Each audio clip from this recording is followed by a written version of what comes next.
Picture a colossal marble statue, a towering pyramid, a sprawling palace of unimaginable luxury. These are the anchors of history, the permanent landmarks we believe tell the story of human civilization.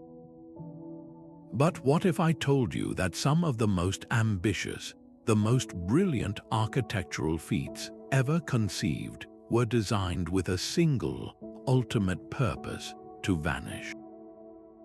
To be erased from the earth as completely as if they had never existed at all. Across the sweeping canvas of time, grand monuments have risen not for eternity, but for a moment constructed from ice and silk, built to be ritually dismantled, or hidden so perfectly they became secrets even to themselves.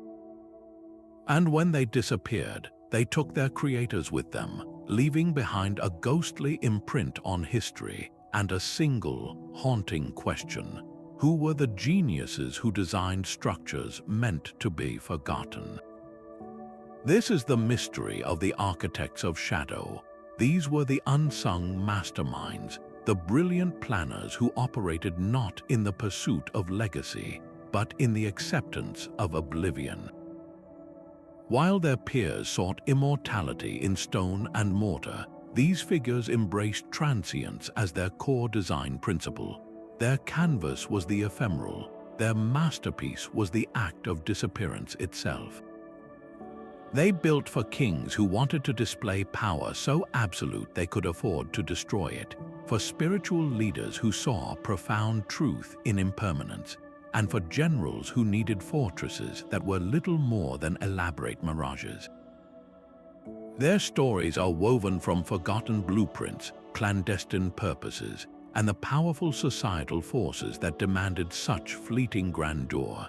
This is a secret history of architecture, one that runs parallel to everything we think we know, challenging our deepest assumptions about what it means to build something that lasts. So today, we are embarking on a journey into the shadows.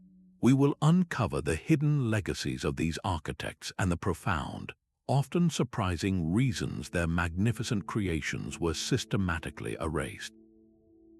We will explore palaces that traveled like whispers on the wind, sacred diagrams destroyed as an act of devotion, and political spectacles whose power was sealed the moment they were torn down. This exploration will change the way you see the historical landscape forever, revealing that some of the most powerful statements ever made were not carved in stone, but written in water, sand, and memory. Prepare to discover the brilliant minds who mastered the art of vanishing, because their story is one of the most compelling and overlooked chapters in the entire human saga. Think of a brilliant playwright whose name is never illuminated on the marquee, whose face is unknown to the audience, yet whose script dictates every line, every movement, every dramatic peak of the entire performance. That is the essence of the shadow architect. These were not mere builders. They were the master planners and designers behind monuments and structures conceived with a singular, paradoxical purpose: to be temporary, to remain secret, or to face deliberate destruction. While the great names of architecture are celebrated for creating legacies in stone that reach for the heavens, these hidden figures channeled their brilliance into works destined for oblivion. They operated under a veil of anonymity, often compelled by political rulers who needed deniable projects, religious authorities guarding sacred knowledge, or military leaders requiring strategic installations that could vanish without a trace. The core distinction lies in their fundamental design principle. A traditional architect like Christopher Wren or Frank Lloyd Wright sought to create an enduring mark upon the world, a testament to their vision that would outlive them by centuries. The shadow architect, however, embraced transience itself as the medium. Their genius was not measured by the longevity of their work, but by the sheer power of the statement it made in its brief, often spectacular, existence. The impact was in the moment, the awe of a ceremonial city built for a single coronation, the intimidating presence of a scaffold used for a public execution and then removed, or the profound spiritual lesson of a sacred diagram destroyed upon its completion. Their masterpiece was the event of the structure's life and death, a complete narrative arc that conventional architecture, by its very nature, tries to avoid. This unique role required a completely different set of skills. Beyond an understanding of engineering and aesthetics, the shadow architect had to be a strategist, a psychologist, and a philosopher. They needed to calculate how a structure made of wood and canvas could project the same authority as one of granite, how its planned disappearance could amplify its message rather than negate it, and how to design something that could be efficiently dismantled, hidden, or destroyed according to a precise plan. Their work was an exercise in controlled impermanence, a deliberate choice that speaks to a deeper understanding of power, faith, and human perception. By recognizing the shadow architect as a distinct and vital figure in history, we unlock a hidden chapter of our past, one that forces us to look at the empty spaces and the silent records with new, questioning eyes, wondering what other magnificent secrets were designed to be so perfectly erased that we have never even thought to look for them.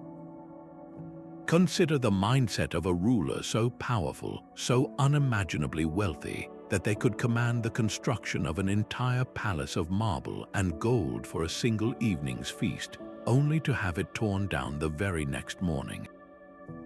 This isn't a scene from a fantasy novel. It is a stark demonstration of a motive we might call consumptive power. The ability to create and then casually destroy a fortune in materials and labor was the ultimate flex, a message to rivals and subjects alike that the patron's resources were so vast they could be literally thrown away. The ephemeral monument, in this context, becomes a performance of economic and political strength that is more potent precisely because it is temporary. It screams, "My wealth is not just for building legacies, it is so abundant I can burn it for a moment's spectacle."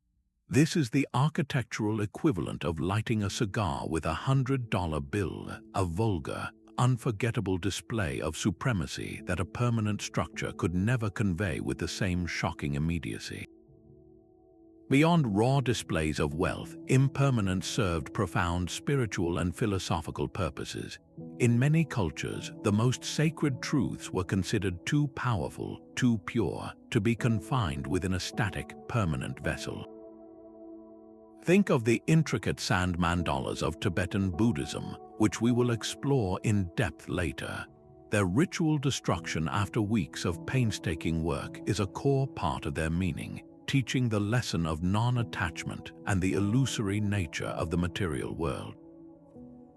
The monument itself becomes a meditation on the cycle of creation and dissolution, a concept central to many Eastern philosophies. Similarly, in ancient Rome, elaborate temporary triumphal arches were constructed for a general's victory parade.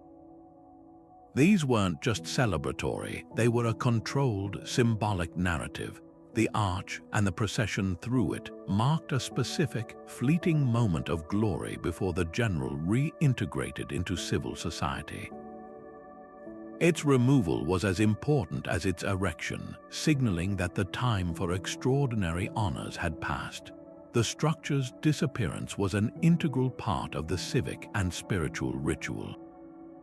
Then there are the motives born from sheer necessity and strategy. Throughout history, military campaigns have relied on the genius of temporary architecture. The Roman army, for instance, was famous for constructing a fully fortified camp at the end of every day's march, a complete, defensible settlement that would be abandoned the next morning. The architects of these camps were masters of standardized, efficient design, creating order and security out of nothing in a matter of hours. Their work was not meant to last, but to serve an immediate, vital function for the fighting force. On a darker note, consider the motive of concealment and secrecy. Certain knowledge was deemed too dangerous for the public or too sacred to be profaned by the uninitiated. Monuments, or more accurately, entire secret complexes, were built to be hidden, camouflaged within landscapes or buried underground. Their architects were tasked with making the monumental invisible, ensuring that their very existence remained a closely guarded secret. The motive here wasn't spectacle, but protection through obscurity. We also cannot ignore the potent force of propaganda and narrative control. Some disappearing monuments were designed as tools of psychological warfare or public manipulation. A regime might erect a colossal statue of its leader, not with the expectation that it would stand for 1,000 years, but with the specific intention of toppling it in a dramatic, staged spectacle to signal the end of an era and the birth of a new one. The architect in this scenario is designing for the moment of destruction as much as for the moment of creation. The monument is a prop in a piece of political theater, and its planned demise is the climax of the performance. Its power lies in the controlled narrative of its rise and fall, a story entirely orchestrated by those in power to shape public perception and memory. This manipulation through architecture reveals a sophisticated understanding of how the built environment can be used not just to house people, but to direct their thoughts and loyalties. Ultimately, these diverse motives, from arrogant displays of power to profound spiritual lessons, from military necessity to political deception, all converge on a single revolutionary idea: that impermanence itself can be a source of immense power. A permanent pyramid speaks of a king's enduring legacy, but a palace that vanishes after one night speaks of a king's limitless command over the present moment. A stone temple inspires awe through its longevity, but a sand mandala inspires enlightenment through its graceful dissolution. Understanding these motives completely reframes our view of architectural history. It forces us to see that the most impactful structures were not always those that endured, but sometimes those that made their point so brilliantly and succinctly that they had no need to remain. They achieved their purpose not in spite of their disappearance, but because of it. This realization about the why now sets the stage for an even more fascinating question: the how. How did these shadow architects actually achieve such fleeting grandeur?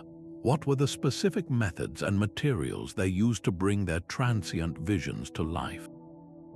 Picture a festival pavilion shimmering under the sun, its walls appearing to be solid marble and its columns looking like polished granite.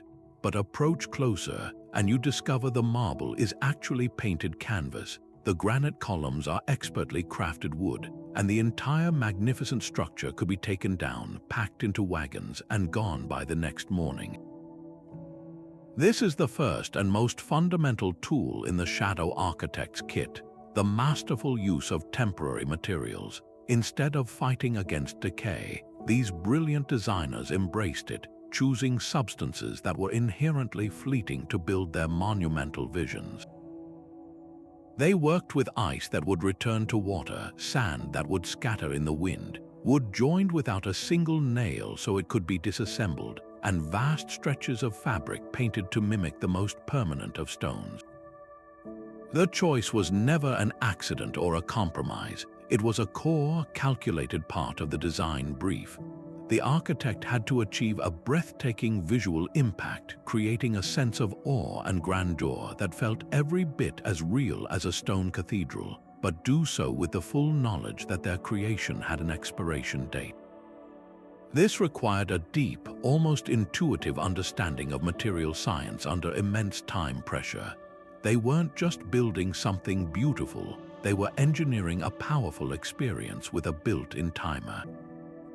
Consider the incredible temporary palaces built for royal celebrations in Renaissance Europe. A king might host a diplomatic summit or a wedding, requiring a grand venue to impress his guests. But building a permanent new wing on the castle would take years. Instead, shadow architects, often master artisans and stage designers, would erect sprawling complexes of pavilions and halls using timber frames stretched with lavish, painted canvases. Inside, guests would be surrounded by what appeared to be intricately carved stonework and rich tapestries, all clever illusions crafted from plaster, wood, and fabric. The genius was in the immersive deception. The structure had to be convincing enough to elicit genuine wonder, yet its temporary nature allowed the patron to display a staggering, almost fluid wealth. The message was clear: my power is so great that I can conjure a palace from nothing for a single event. The destruction of these pavilions wasn't a loss, it was the final act of the performance, proving that the monarch's resources were so vast they could be deployed and dissolved at will. This philosophy extended far beyond European courts. In Japan, the ancient art of building with wood and paper reached its zenith in structures that embodied a harmonious relationship with nature. The classic Japanese shoin-zukuri style, with its paper sliding doors and wooden post and beam construction, reflects a principle of lightness and impermanence. While many such buildings have lasted centuries, the underlying design philosophy accepts that materials have a natural life cycle. For truly ephemeral events, masters of ikebana, the art of flower arranging, would create vast sculptural installations using blooms, branches, and water. These were monuments in miniature, designed to be appreciated in their peak beauty for a day or two before wilting, a direct and poetic statement on the transience of life itself. The architect or artist in this tradition is a collaborator with natural cycles, not a conqueror of them. Some of the most striking examples come from the far north, where cultures turned the very climate into a building material. Imagine a great hall carved entirely from compacted snow and glittering ice, its walls translucent and glowing from within with the light of oil lamps. For communities in the Arctic, building with ice was a practical necessity, but it was also elevated to an art form. These structures, while providing essential shelter, also possessed a magical, otherworldly beauty. They were monuments of pure function and breathtaking form, yet they were always in a state of flux, slowly melting and changing shape until the spring sun finally returned them to the elements from which they came. The architects of these ice palaces understood their medium intimately, knowing how to cut and stack blocks for stability, how to create arches and domes that would bear weight, and how the quality of the ice would change with the temperature. Their masterpiece was, by its very nature, a loan from the winter, destined to be repaid in full. The profound effect of these temporary materials is that they force a different kind of appreciation from the viewer. When you stand in front of the pyramids, you feel the crushing weight of millennia. You are a tiny speck in the long span of history. But when you walk through a pavilion of painted canvas or a hall of melting ice, you are acutely aware of the present moment. You are witnessing something unique, something that will never exist in exactly this way again. This fleeting beauty commands your full attention, creating a more intense and personal connection. It whispers a truth that permanent monuments often shout over, that all things must pass. The shadow architect, by choosing perishable materials, wasn't creating a lesser form of architecture. They were crafting a more profound, more human experience, one that celebrated the now, accepting that the most powerful moments are often the ones that cannot and should not last. This direct, material approach to transience sets the stage for an even more complex method, where the destruction of the monument is not just an accepted outcome, but a deeply symbolic, ritualistic act woven into its very meaning. Now, let's shift our focus from materials that simply decay to a far more intentional process, where the dismantling of a monument is not an afterthought, but the entire point. Imagine a sacred temple, its construction a meticulous, prayerful act carried out over many days, and its planned deconstruction an equally sacred rite of passage. This is the realm of symbolic and ritualistic deconstruction, a method where the monument's disappearance is a choreographed event, as meaningful and scripted as its creation. Unlike a structure that succumbs to time or conflict, these works are designed from the ground up with their own end in mind. The destruction is not a failure or a tragedy. It is the climax of the monument's purpose, the moment when its ultimate message is delivered. The most iconic example of this is found in the sand mandalas of Tibetan Buddhism. For days or even weeks, teams of monks pour millions of grains of colored sand through tiny metal funnels, following ancient, sacred geometric patterns that represent the entire universe in miniature. The process itself is a profound meditation, a physical manifestation of cosmic order and spiritual focus. The resulting mandala is breathtakingly intricate and beautiful, a masterpiece of temporary art. Yet its completion is immediately followed by its ritual dissolution. In a powerful ceremony, the monks sweep the vibrant sands into a pile, destroying the intricate universe they so carefully built. The sands are then carried to a flowing body of water and poured in, a final act of releasing the blessing back into the world. The architect monks here are not just builders. They are spiritual guides orchestrating a profound lesson on non-attachment and the illusory nature of all material things. The value was never in the object's permanence, but in the transformative process of its creation and its graceful return to formlessness. This concept of purposeful deconstruction was also a powerful tool in the secular world of ancient Rome.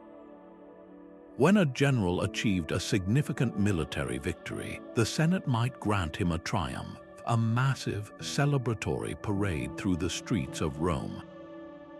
For this singular event, elaborate temporary triumphal arches were constructed, often from wood and plaster, but decorated to look like permanent marble. These arches served as monumental stage sets, framing the general's moment of ultimate glory as he processed through the city, but their story didn't end there. After the parade, these arches were often deliberately dismantled.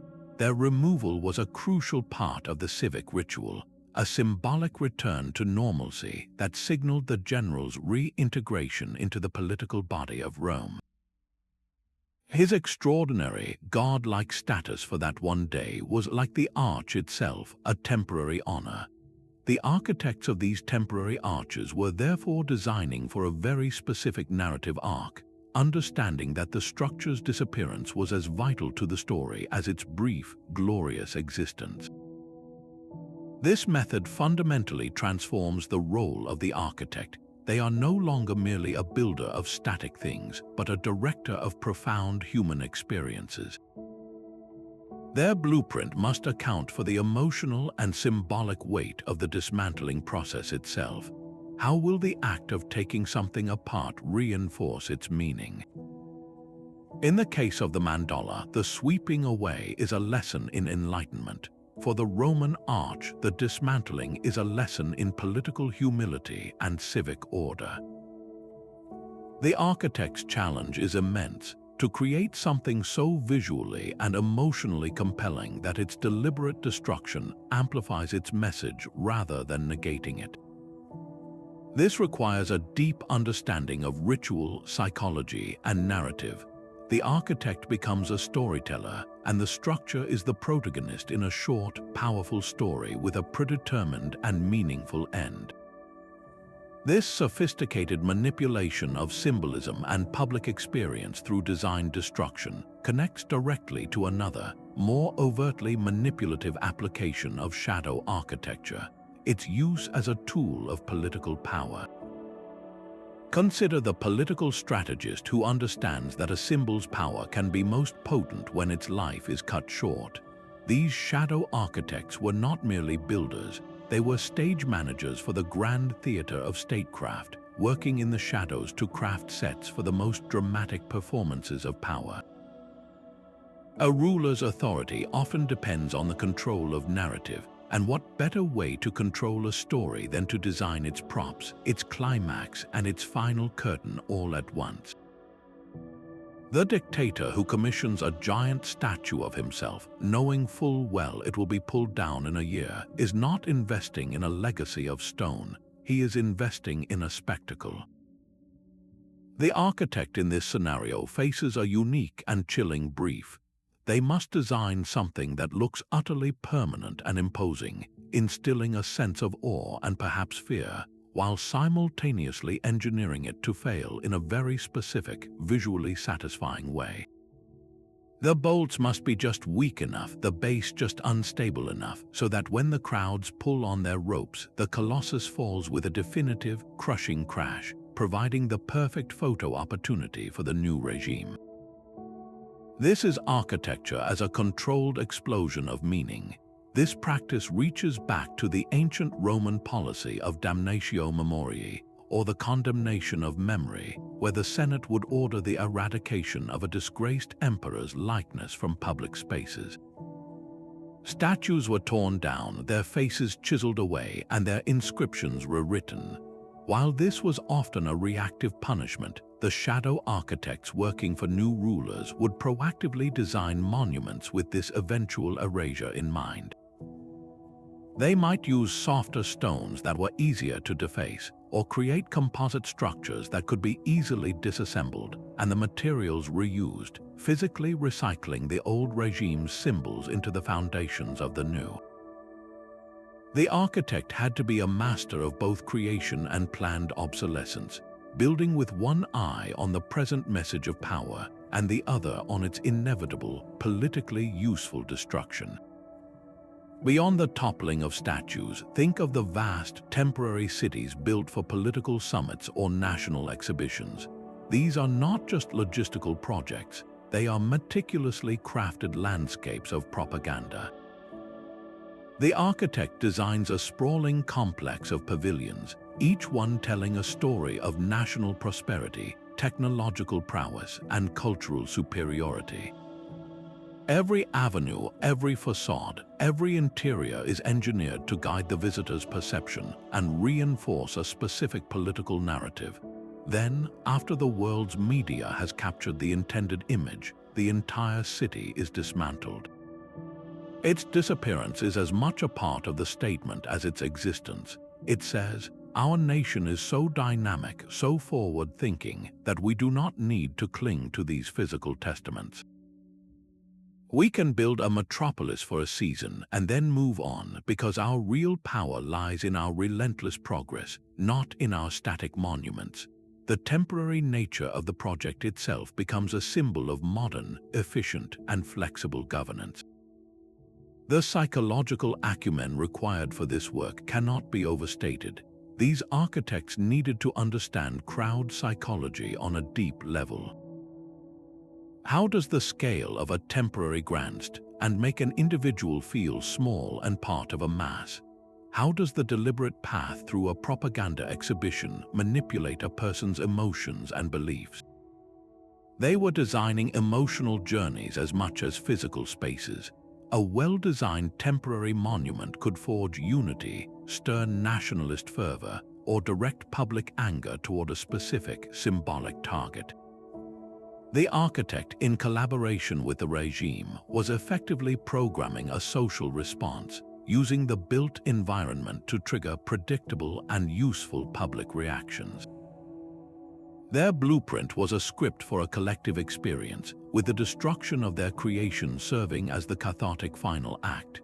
This role as an unseen political actor granted the shadow architect a strange and precarious form of influence. While their names were absent from the official records, their work could literally change the course of history by cementing a revolution, legitimizing a new leader, or erasing a hated past. They held the tools to shape reality itself, if only for a fleeting moment, Yet this power came with immense risk. If the spectacle failed, if the statue did not fall dramatically, if the propaganda city was ridiculed, the architect could easily become the scapegoat. Their existence was a delicate balance between indispensable creativity and disposable anonymity. They operated in a world where their greatest success was a public event from which they were entirely absent, and their greatest failure could mean their own disappearance. This manipulation of perception through grand, temporary stages finds its quiet counterpart in a completely different method, where the goal is not a spectacular destruction but absolute secrecy. While the previous methods focused on creating spectacle through transience, a far more clandestine approach involved designing monuments not to disappear in time, but to never be seen at all. This is the art of secrecy and concealment, the domain of the shadow architect tasked with building the invisible fortress. Imagine a military command center buried so deep within a mountain that its very existence is a state secret, or a treasury vault disguised as an unremarkable hillside, its entrance a masterpiece of geological deception. This method moves beyond using temporary materials. It's about achieving permanent invisibility through brilliant design. The goal is to make the monumental appear mundane, or better yet, non-existent, creating spaces of immense power and importance that the public would never even think to look for. The genius of this approach lies in two key strategies: misdirection and integration.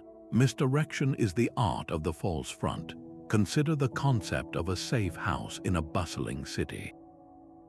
From the outside, it's just another nondescript townhouse or a quiet bookstore, its facade meticulously designed to blend perfectly with its surroundings. The architect's challenge here is to avoid any feature that might draw undue attention: no unusual windows, no outsized doors, nothing that breaks the pattern of the mundane. The true function of the building is hidden behind a perfectly crafted veil of normalcy. This principle was employed on a grand scale during the Cold War, where entire military installations were concealed within fake suburban neighborhoods or behind the walls of otherwise ordinary-looking industrial buildings. The architect had to be a psychologist of perception, understanding exactly what the human eye would dismiss as unimportant. Integration, on the other hand, involves weaving the structure directly into the natural landscape. This is where the shadow architect becomes a collaborator with the earth itself. Instead of clearing a hill to build a bunker, they would design the bunker within the hill, carefully preserving the original contour of the land, replanting native vegetation on the roof, and ensuring that from every angle the site looked completely undisturbed.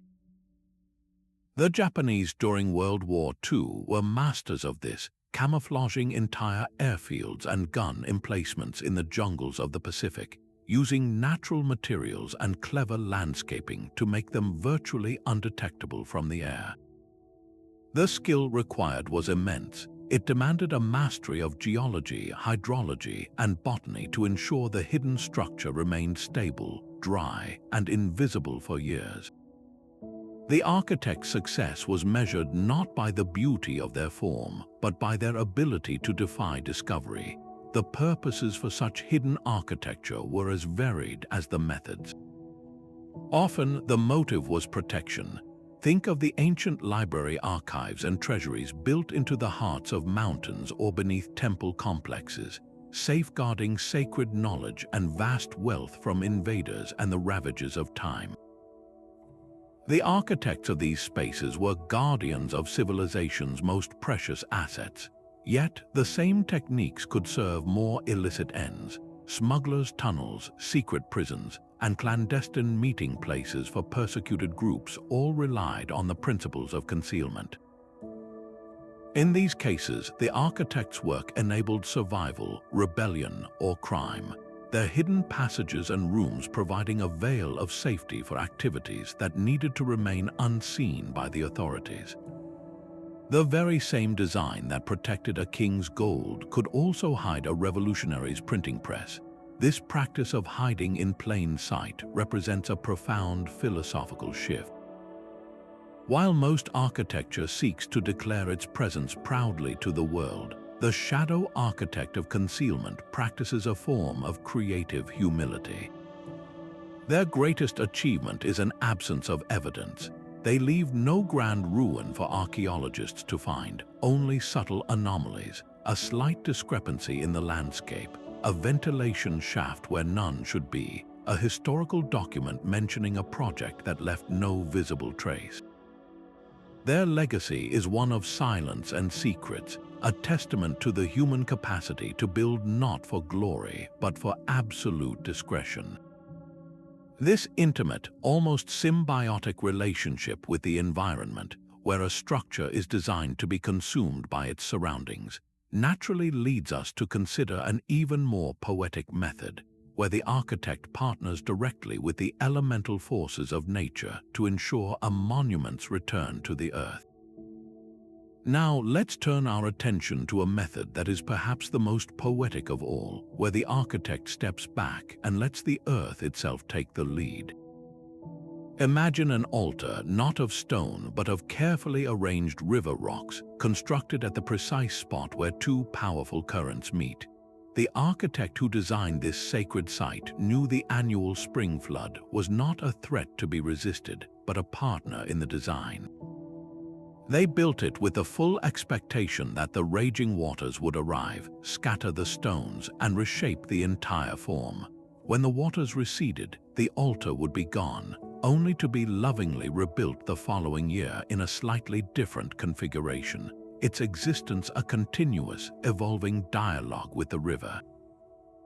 This is the fourth method, integration with natural cycles, a profound collaboration between human intention and the elemental forces of the planet.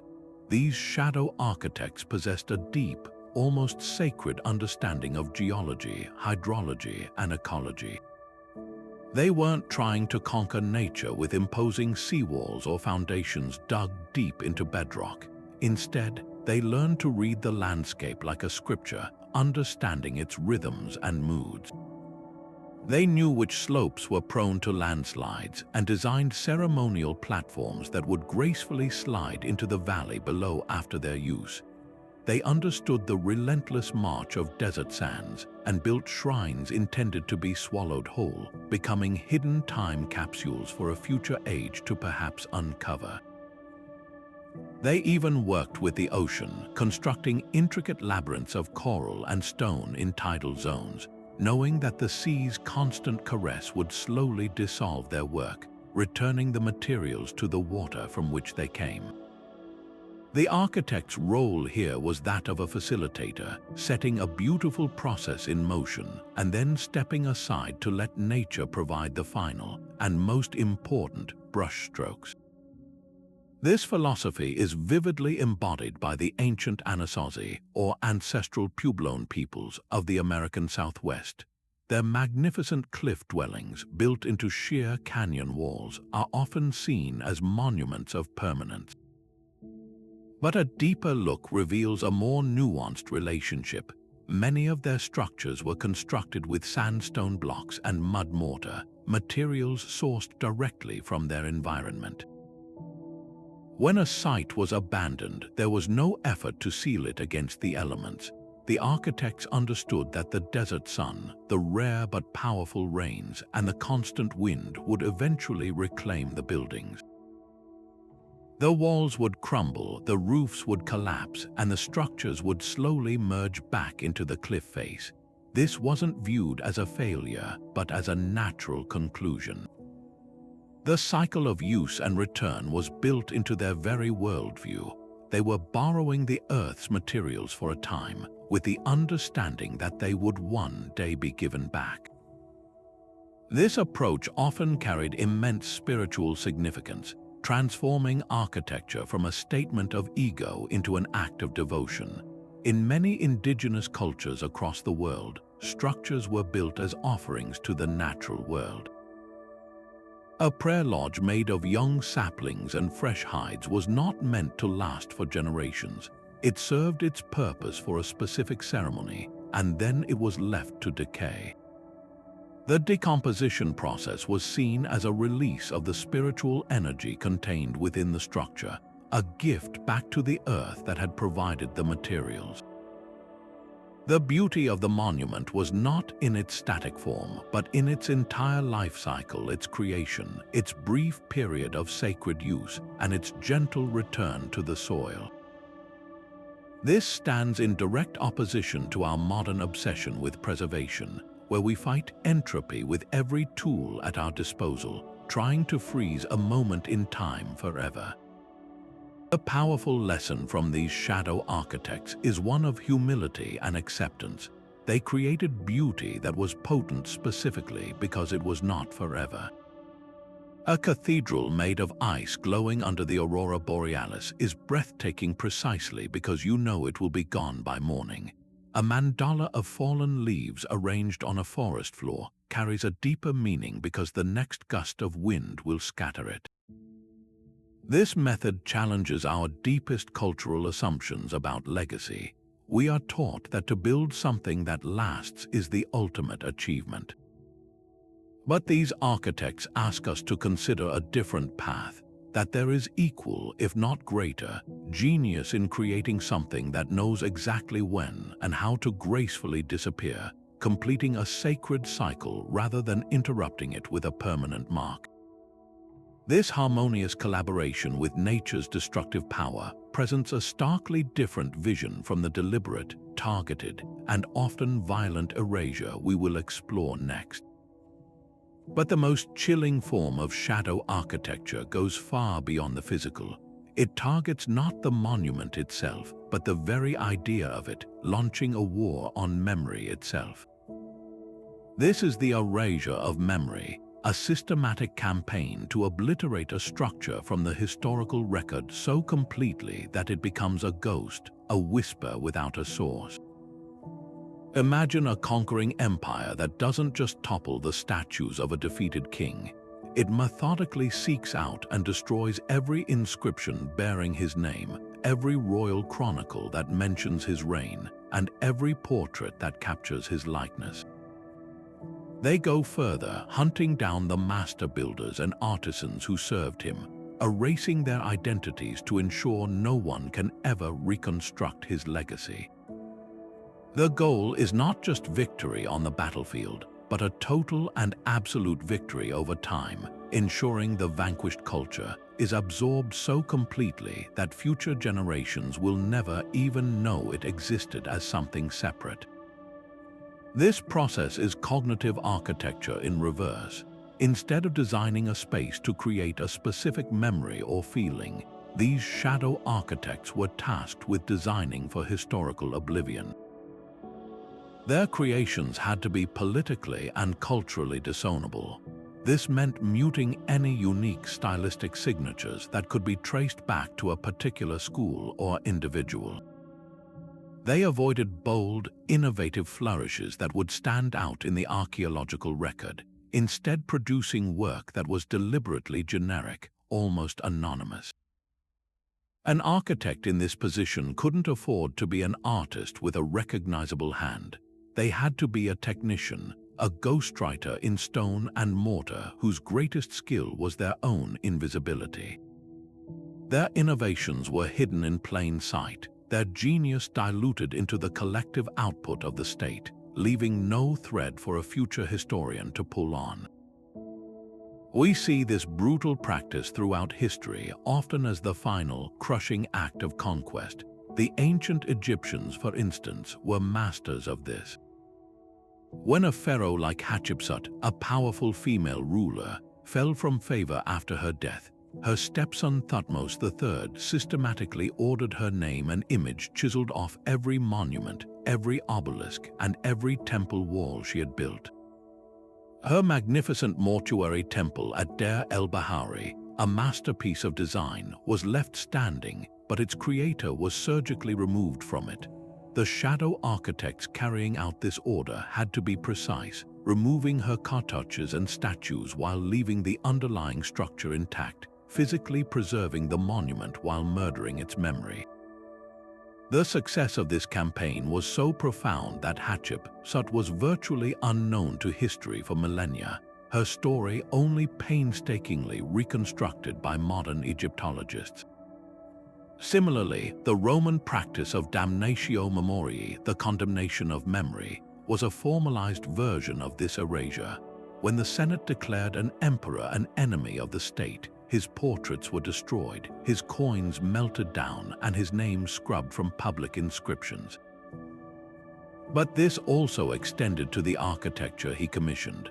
A palace or a triumphal arch might be subtly repurposed, its foundational inscriptions altered to credit a new, favored emperor. The original architect's plans, if they existed, would be destroyed or archived away from public view. The monument's physical body remained, but its soul, its connection to a disgraced individual, was severed. This forced the original shadow architect into a state of permanent anonymity, their association with the project becoming a dangerous secret. The most terrifying aspect of this practice is its sheer effectiveness. We can only truly measure its success by the profound silences in our historical records, by the gaps in our understanding that we cannot explain. For every Hatshepsut we have rediscovered, how many other rulers, artists, and architects have been so thoroughly erased that we don't even know to look for them. Their greatest achievement is our ignorance. They succeeded so completely that their names and their works have vanished without a trace, leaving behind only a void where a history should be. This systematic forgetting transforms the historians' and archaeologists' work into a detective story, a search for clues not in what remains, but in the very shape of the absence itself, forcing us to become experts in reading the echoes of silence. Now consider the blueprint itself, the very set of instructions that gave form to these fleeting wonders. The fifth method employed by shadow architects strikes at the heart of recorded knowledge, ensuring a secret died with the monument by entrusting its design to the most perishable of mediums. Picture a master plan not inked on durable vellum or carved into stone, but instead etched onto wax tablets that could be melted with a single candle, or traced with a finger in the damp sand of a riverbank, waiting for the next tide to wash it all away. In some traditions, the most sacred architectural knowledge was never written down at all, but was instead safeguarded within a living library, the memories of a select few initiates who were sworn to absolute secrecy. These individuals carried the entire mental blueprint of a structure, from its foundational measurements to the most intricate decorative details, passing this sacred trust from one generation to the next through an unbroken chain of oral instruction and ritual reenactment. The architect in this context had to be a master of both memory and pedagogy, capable of conveying complex engineering and profound geometry through speech, song, and demonstration alone, transforming abstract concepts into physical reality without leaving a single trace on a permanent page. This reliance on transient knowledge placed an incredible burden on both the teacher and the student. The process was far more than simple rote memorization. It was the embodiment of a living tradition. An apprentice might spend years learning not just the dimensions of a ceremonial structure, but the specific chants that accompanied the laying of each foundation stone, the stories that encoded the proper ratios for its walls, and the hand gestures that illustrated the complex joinery of its roof. The blueprint became a performance, a piece of ritual theater that was as much a part of the construction as the physical materials themselves. This method created a powerful bond of trust and dependency between the master architect and their disciples. The knowledge was fragile, vulnerable to a single broken chain of transmission. If a keeper of the secrets died unexpectedly or a generation failed to find worthy students, an entire architectural tradition could vanish in an instant, leaving behind only the mute, mysterious ruins of its final creations, their construction methods lost forever to time. The purposes for such extreme secrecy were often deeply spiritual or strategically vital. For sacred structures like certain Native American kivas or Druidic ceremonial circles, the act of construction was a holy rite, and the knowledge of how to do it was considered powerful medicine, too potent to be entrusted to a static, profane object like a scroll. To write it down would be to rob it of its spiritual essence and its connection to the living community. In other cases, the motive was pure security. The architects of a hidden treasury or a clandestine meeting place for a persecuted group could not risk a physical plan being discovered by the wrong people. Their blueprints existed only in the collective memory of a trusted few, a security protocol that was both ancient and remarkably effective. The structure's safety was guaranteed by the silence and loyalty of its creators, making the human mind the most secure and the most volatile vault imaginable. This practice highlights a fascinating paradox. The shadow architects who employed this method were creating works of immense, often enduring spiritual significance, yet they anchored their entire process in the most fragile and ephemeral of foundations, human memory and perishable media. They built timeless meaning using the timeliest of tools. The success of their endeavor was a testament to the power of oral tradition and the profound capacity of the human mind to hold and transmit complex information across generations.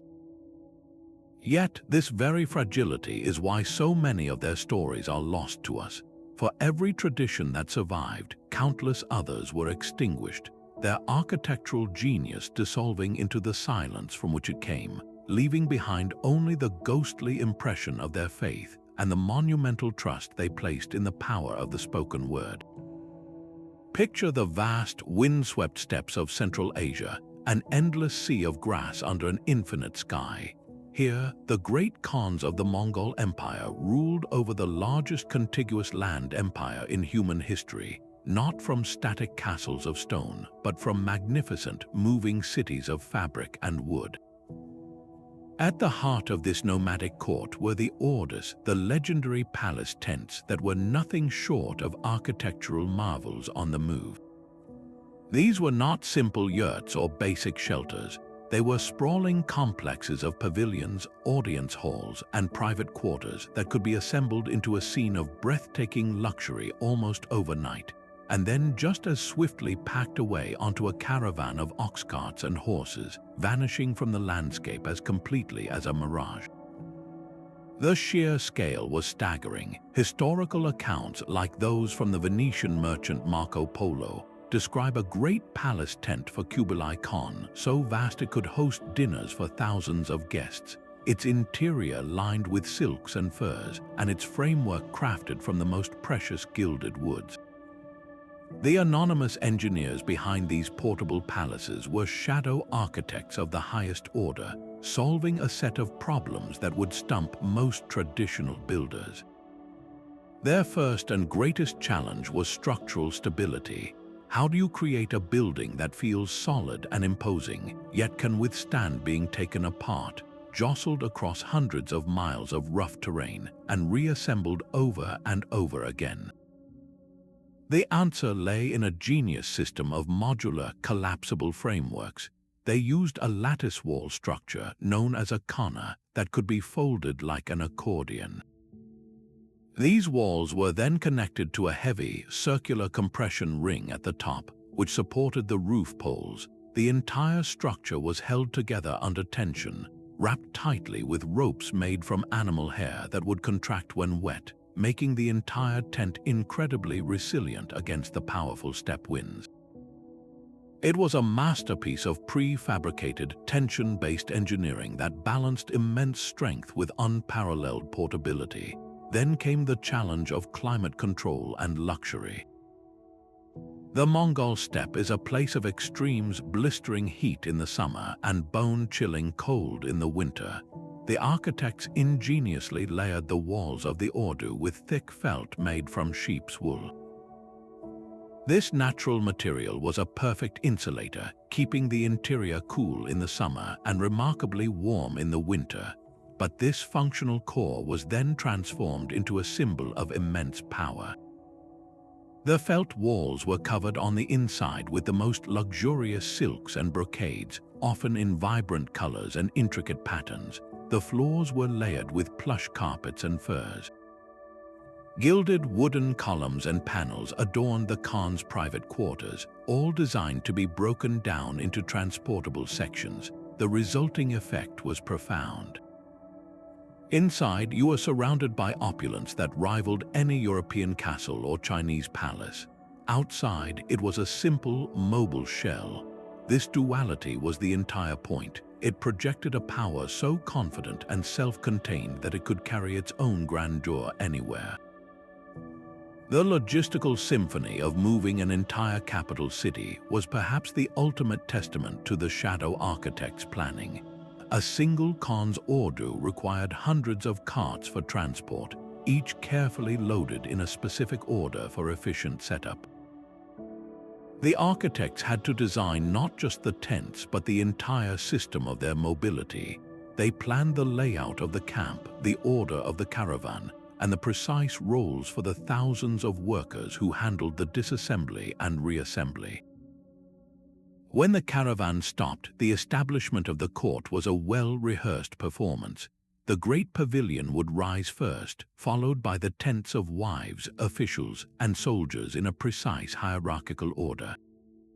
Within hours, an empty plain would transform into the bustling, glittering capital of a superpower. Its disappearance was not a failure or a loss. It was simply the next phase in a continuous cycle. The palace was not of a place but of a people. Its impermanence was its strength, allowing the Mongol court to govern, intimidate, and project power directly from the heart of their mobile empire. This pragmatic transient stands in stark contrast to the very monuments the Mongols often conquered. They would ride past the great stone walls of Samarkand or Beijing, symbols of sedentary, rooted power, and then erect their own fluid, ephemeral capital right outside the gates. The message was clear: our power is not locked in stone. We are the wind. We can arrive, demonstrate our superiority, and then move on, leaving you with the crumbling permanence of your old world. The genius of the ordu's architects was in making this philosophy physically real. They created a monumental architecture that rejected the very concept of a permanent footprint, proving that the most formidable political statement could be one that was here today and gone tomorrow, only to reappear with the same dazzling force somewhere else. This example of a vanishing palace, born from necessity and perfected into a tool of empire, now prepares us to witness a completely different kind of disappearance, one driven not by pragmatism, but by profound spiritual devotion. Now, let us travel from the vast, windswept steppes of the Mongol Empire to the quiet, focused atmosphere of a Tibetan Buddhist temple. Here, the concept of the shadow architect reaches its most profound and philosophical expression. Picture a team of monks seated on the floor, their bodies perfectly still, their attention entirely consumed by the task before them. With an almost breathtaking patience, they take hold of long, tapered metal funnels called chak-pur and, using a subtle scraping motion, begin to pour streams of vibrantly colored sand onto a flat surface. Grain by infinitesimal grain, a universe begins to emerge. This is the creation of a sand mandala, a process that can take days or even weeks, and it represents a form of architecture so ephemeral, so intentionally transient, that its entire purpose is fulfilled in its dissolution. The mandala itself is far more than a beautiful picture. It is a meticulously precise blueprint for the entire cosmos as understood in Tibetan Buddhist philosophy. Its design is not an act of freehand artistic expression. but the careful execution of a sacred geometry that has been passed down through an unbroken lineage of masters for centuries. Every line, every color, and every symbolic deity placed within its intricate borders corresponds to a specific aspect of enlightened mind and the structure of reality. The monks who create it are, in this moment, the ultimate shadow architects.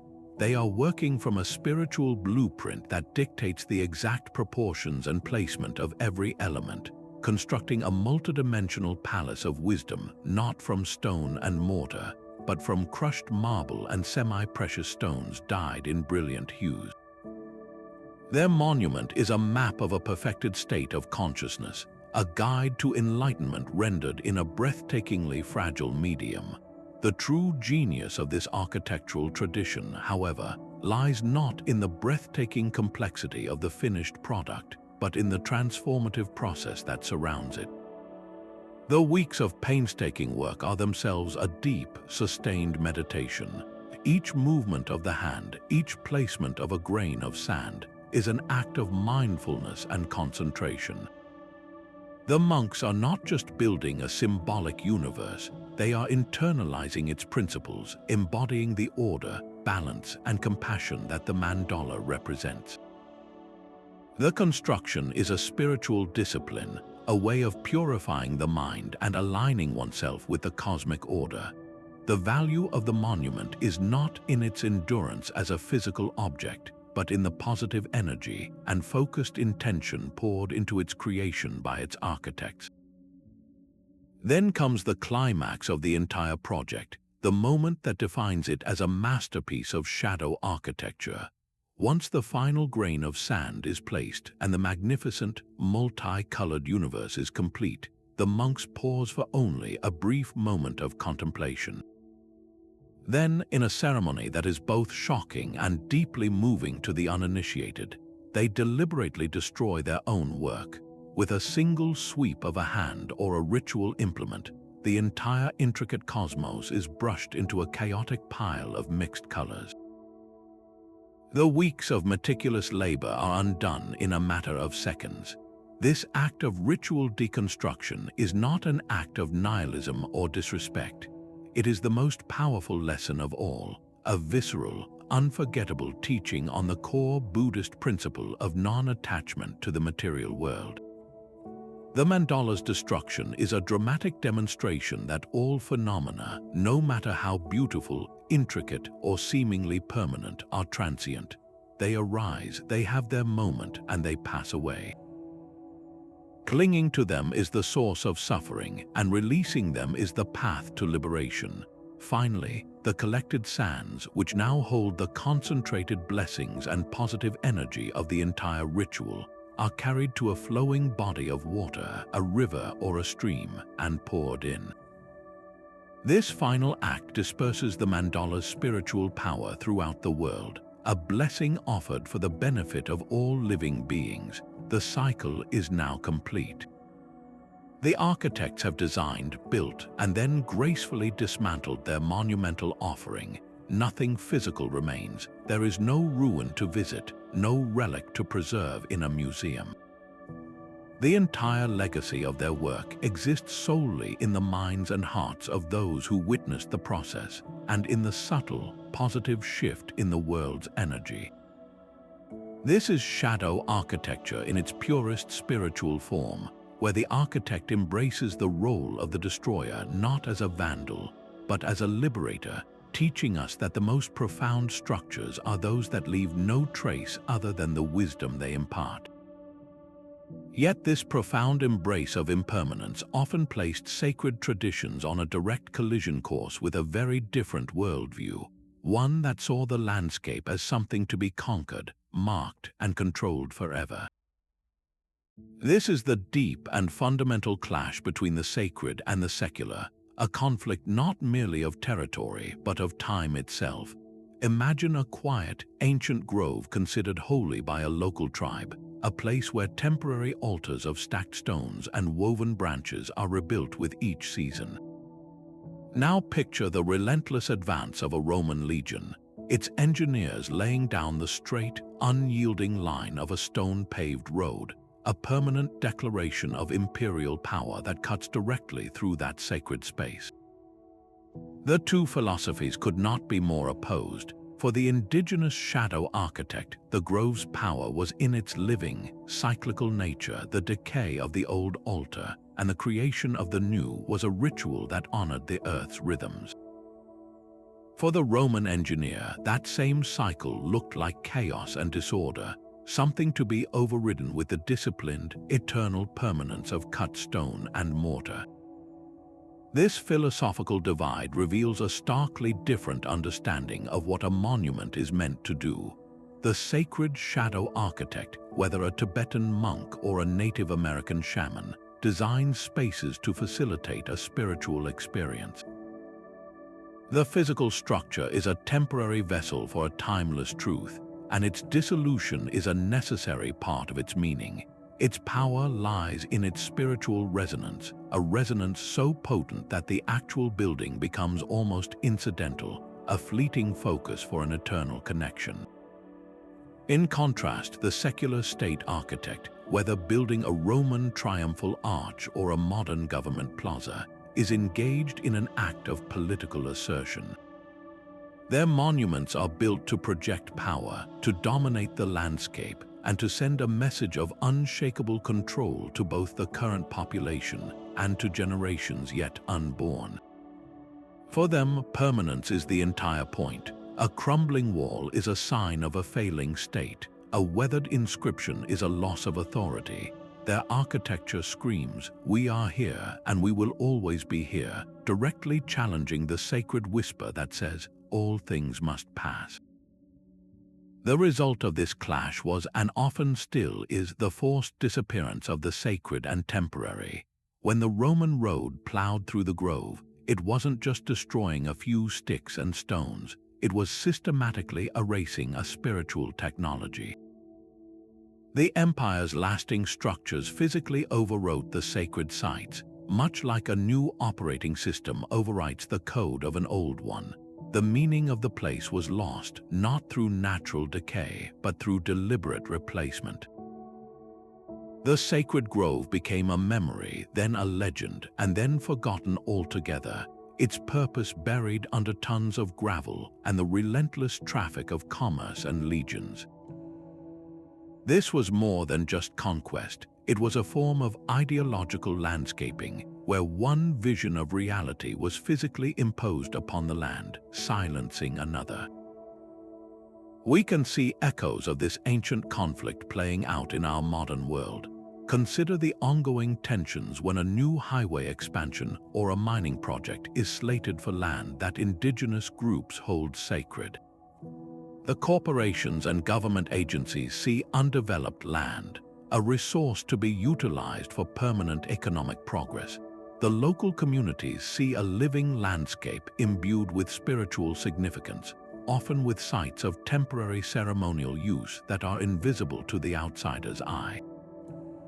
The clash is the same, a worldview that values cyclical renewal and spiritual connection versus one that prioritizes linear progress and permanent economic infrastructure. The sacred shadow architect's legacy is intangible, carried in stories and rituals, while the state's legacy is concrete, steel, and asphalt. One is written in water, the other in stone, and when they meet, the stone usually wins, at least in the physical realm. Understanding this deep-seated conflict is like being handed a key to decipher hidden messages in the archaeological record. When we find the foundations of a Roman fort directly on top of a raised Celtic shrine, we are not just looking at a change in ownership. We are witnessing the violent imposition of one concept of time over another. The Roman stones tell a story of conquest and order, but the very act of their placement tells another, quieter story of a spiritual tradition that was deliberately silenced. The sacred shadow architect's work was destroyed, but its ghost lingers in the violence of its replacement, a silent testament to a forgotten purpose that once saw the divine not in eternal monuments, but in the beautiful, fleeting dance of creation and decay. This erasure of one reality to make way for another demonstrates a brutal form of power, but it also sets the stage for an even more cunning application of shadow architecture, one built not on spiritual truth or imperial dominance, but on pure, calculated deception. But what if the goal of a shadow architect wasn't just to hide something or to let it decay, but to actively lie with it? This brings us to a method that is pure psychological warfare, where architecture becomes a weapon of mass deception.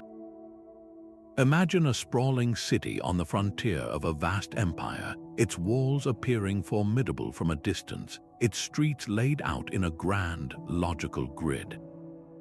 An invading army scouting from a hilltop would see a prize worth taking, a strategic hub that must be captured. They would plan their assault, dedicate their siege engines, and commit their best troops to the attack. But when their battering rams finally splinter the main gates, they would find nothing but empty streets, flimsy facades propped up by wooden beams, and storehouses filled with dust. This decoy city had no residents, no treasury, and no military value. Its entire purpose was to be a magnificent, expensive trap, to mislead, to waste the enemy's time and resources, and to lure them into a vulnerable position where the real army could strike. This is the sixth method, architectural misinformation, the art of building a lie. The shadow architects behind these projects were more than designers. They were master illusionists and military strategists. Their canvas was the landscape itself, and their materials were perception and expectation. They had to possess a deep understanding of how an enemy commander would think, what his scouts would look for, and what his intelligence officers would consider a valuable target. Every element of the decoy was calculated to sell the illusion. They might build only the outer shells of buildings, facing the most likely approach routes, while the backs of the structures were completely open to the elements. They would construct what appeared to be robust defensive towers, but make them from thin wood and canvas, unable to support the weight of a single soldier.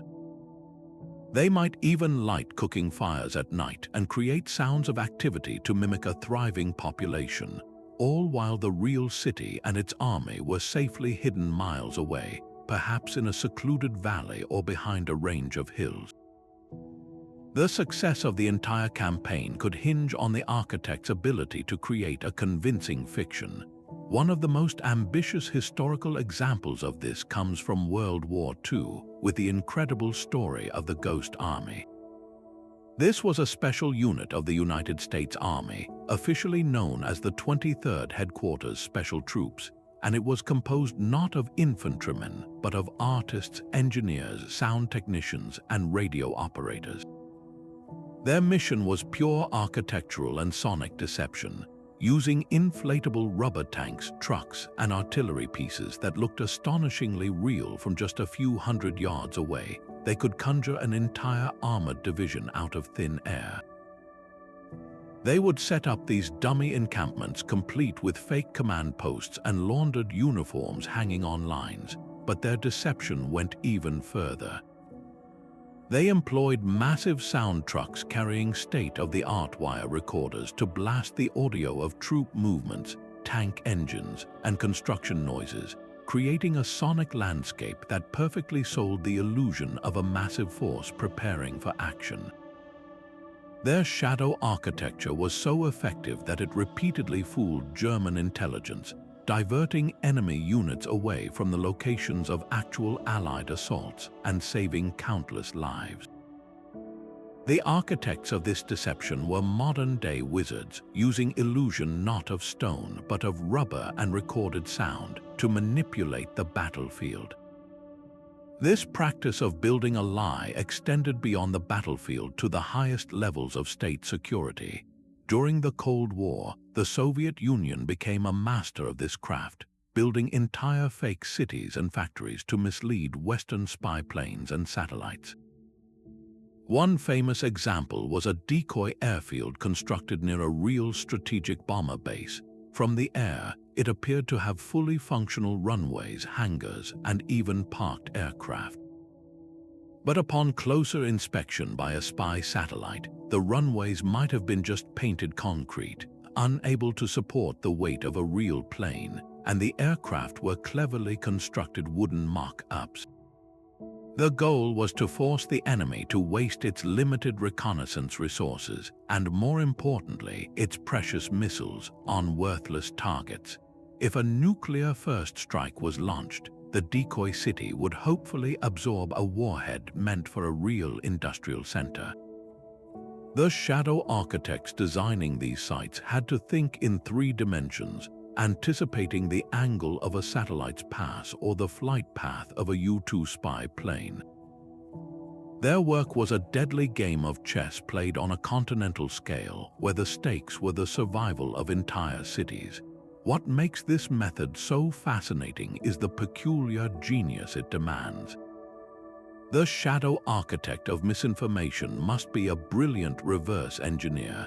They start not with a functional need, but with the desired false impression. They ask, what does a real military headquarters look like from 5,000 feet? What does a thriving industrial city sound like at night? What does a formidable fortress look like to a scout on a hill? Then they work backward to create the cheapest, fastest, and most convincing imitation possible. This requires a perverse form of creativity, the creativity of the con artist. They must know what details to include to make the lie believable, and, just as importantly, what details they can safely omit without breaking the illusion. A single mistake, like the wrong type of vehicle near a fake factory or a shadow cast at an impossible angle, could give away the entire ruse. Their success is measured by the resources wasted by their enemy and the safety secured for their own side, a testament to the power of a well-told architectural lie. Now let us turn to a method that weaponizes architecture not for deception but for pure, unadulterated psychological control. Imagine a towering gibbet, a cage of iron, erected in a bustling town square. Inside, the body of a condemned criminal is left to the elements, a stark and terrifying warning to anyone who would challenge the ruling power. But this structure is not a permanent fixture of the cityscape. It appears suddenly for a specific, gruesome purpose, and once its grim work is done and its message has been seared into the public consciousness, it is deliberately taken down. The scaffold, the gallows, the stocks, these were not built for longevity. They were temporary instruments of terror, meticulously designed for maximum psychological impact during their brief, horrific use.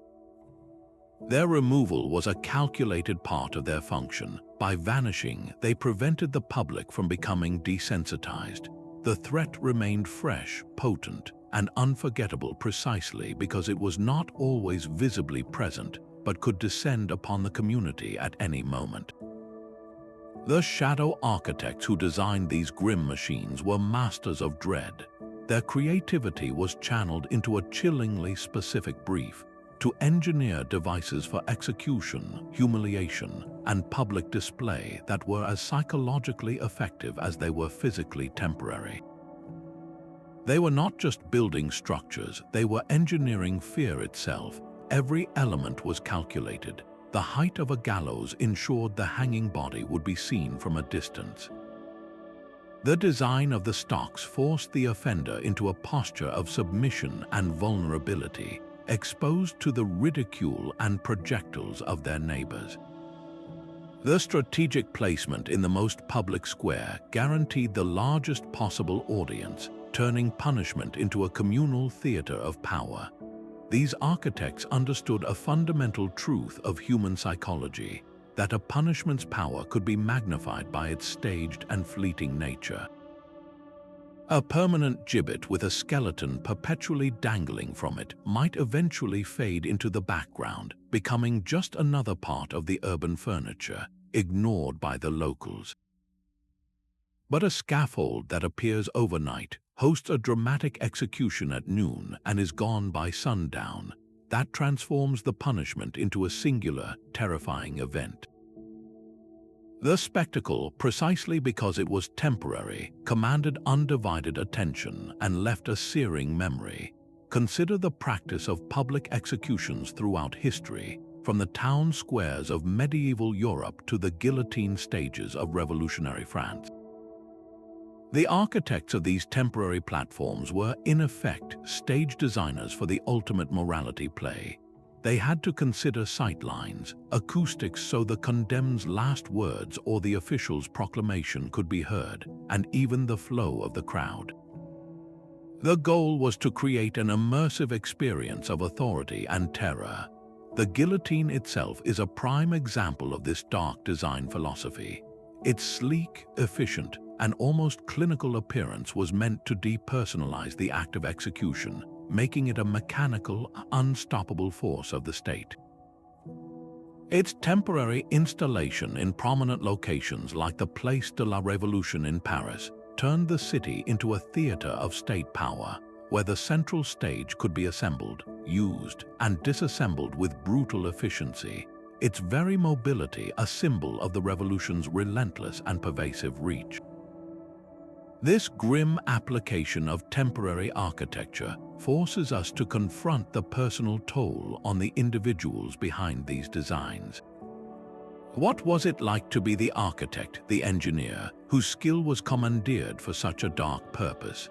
Imagine a brilliant carpenter or metalworker, capable of crafting beautiful joinery or elegant ironwork, being ordered to instead design a more efficient rack for the torture chamber, or a stronger set of gallows that could accommodate multiple victims simultaneously.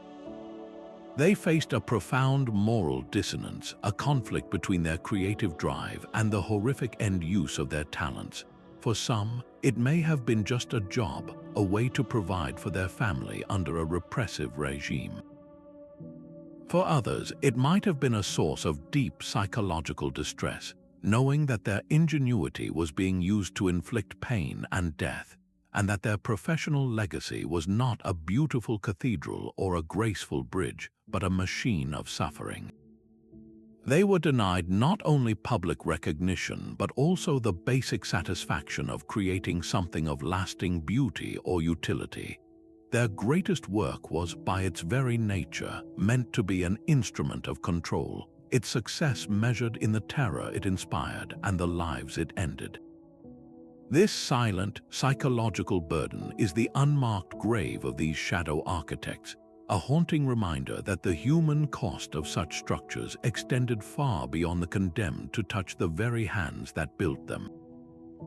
Now consider the profound inner world of the shadow architect themselves. Imagine the unique psychological burden carried by a master craftsman who pours their soul, their technical brilliance, and months of their life into a structure they know with absolute certainty will be torn down, burned, or left to crumble. There is a fundamental dissonance at play here, a deep-seated conflict between the innate human desire to create something lasting and the professional mandate to design for oblivion. For many of these individuals, their work was a form of artistic and intellectual suicide, a masterpiece destined for a planned and deliberate death. The very essence of creation is imbued with a hope for legacy, a desire to leave a mark that says, "I was here." The shadow architect was systematically denied this most basic reward.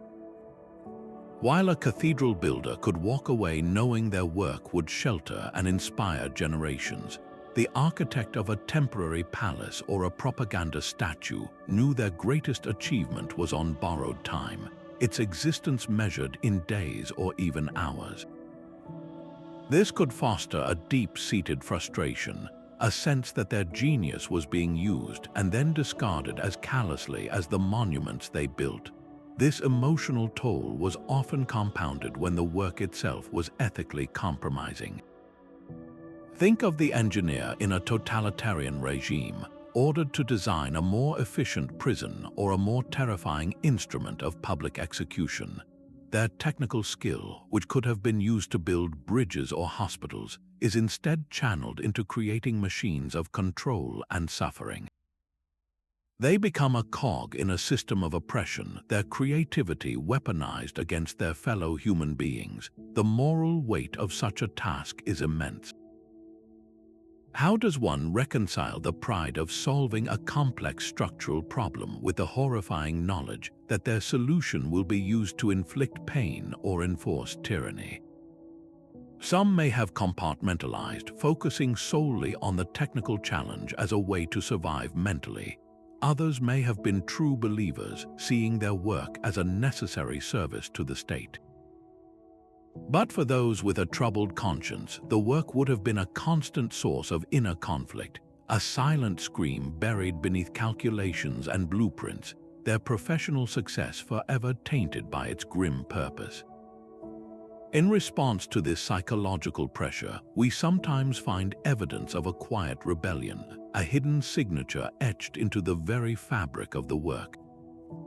Forbidden from claiming public credit, an architect might subtly embed a personal symbol into the complex joinery of a wooden pavilion, a mark that would be destroyed with the building but that affirmed their authorship in the moment. It was a whisper of defiance against enforced anonymity, a way of secretly declaring, "My hands made this," even if they were the only ones who would ever know.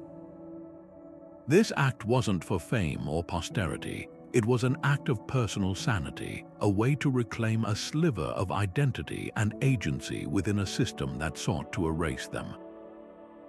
Finding these clandestine marks is like uncovering a secret message from the past, a direct and poignant connection to the individual who struggled with the ephemeral nature of their craft. It reveals a human spirit pushing back against the tide of oblivion, if only in the smallest, most private way. Ultimately, the legacy for many of these figures was not glory, but a descent into a profound obscurity, their names scrubbed from records and their life's work absorbed silently by history. The system they served often had no use for them once the project was complete, especially if that project was secret or politically sensitive. They faded from view, their genius tempered by the ultimate sacrifice of anonymity. While we celebrate the names of Imhotep or Brunelleschi, the architects of the Mongol orders, the designers of Soviet propaganda spectacles, and the engineers of hidden bunkers remain largely unknown. Their contributions were silently absorbed into the narrative of kings, states, and regimes, their individual brilliance dissolved into the collective achievement. They are the ghosts in the machine of history, their presence felt only in the negative space of the records and the silent eloquence of the voids they left behind. Understanding this profound human cost, the frustration, the moral conflict, the quiet rebellions, and the enforced silence, adds a deeply tragic layer to their stories. It reminds us that behind every vanishing monument, there was a mind, a heart, and a soul who grappled with the unique and heavy price of building for disappearance. So how do we find a building that was designed to vanish? The modern archaeologist searching for the work of a shadow architect is not a treasure hunter sifting for gold and jewels, nor are they simply reconstructing a collapsed ruin. Theirs is a far more subtle and almost philosophical pursuit. They are detectives of emptiness, specialists in reading the whispers left behind in the soil itself. The most compelling evidence for these vanished structures is often negative space. Imagine walking across a seemingly empty, grassy field. To your eye, it's a uniform plain. But beneath the surface, the earth holds a perfect, rectangular memory of a massive weight that once rested there for just a short time. The ground is slightly more compact, the soil chemistry subtly different, perhaps richer in phosphates from organic waste, or stained with the faint, decomposed remnants of wooden posts. This discoloration, this compressed earth, is the ghostly footprint of a grand temporary pavilion, a shadow cast not by light but by absence. It's the outline of a building that hasn't been there for 500 years, yet its impression remains, waiting for someone to understand how to see the shape of what is missing. To uncover these spectral blueprints, archaeologists employ a suite of tools that feel more like science fiction than traditional digging. One of the most powerful is ground-penetrating radar, a technology that sends pulses of energy into the earth and reads the echoes that bounce back. It doesn't see walls or foundations in the traditional sense. It sees disruptions. It maps variations in soil density and composition, painting a picture of what lies beneath without ever breaking the surface. On a screen, the post holes that once held the timber supports for a vast Mongol ordu appear as a neat, circular pattern of disturbances, the ghost of a lattice wall folded up and carted away centuries ago. The trench where a wooden fort's palisade was deliberately burned might show up as a long, dark line of charcoal-rich soil, a scar left by its strategic destruction. This technology allows us to literally see the plans of monuments designed to leave no trace, resurrecting their precise dimensions and layout from the silent, unyielding ground. But technology alone isn't enough. The search requires a meticulous, almost artistic reinterpretation of what counts as evidence. When excavating a site like a Roman marching camp, archaeologists aren't finding grand stone buildings. They are finding the stains left in the earth by rotting tent pegs and the shallow ditches called fossae that were dug each night and filled in each morning. The entire camp is a pattern of stains and shadows, a temporary city documented only by its own hurried construction and erasure. To understand it, you must think like the Roman military engineer who designed it. You must see the orderly grid of streets, the commander's tent at the center, and the defensive perimeter not in stone, but in the faint, logical arrangement of soil discolorations. It is an exercise in reverse engineering where the void is the blueprint.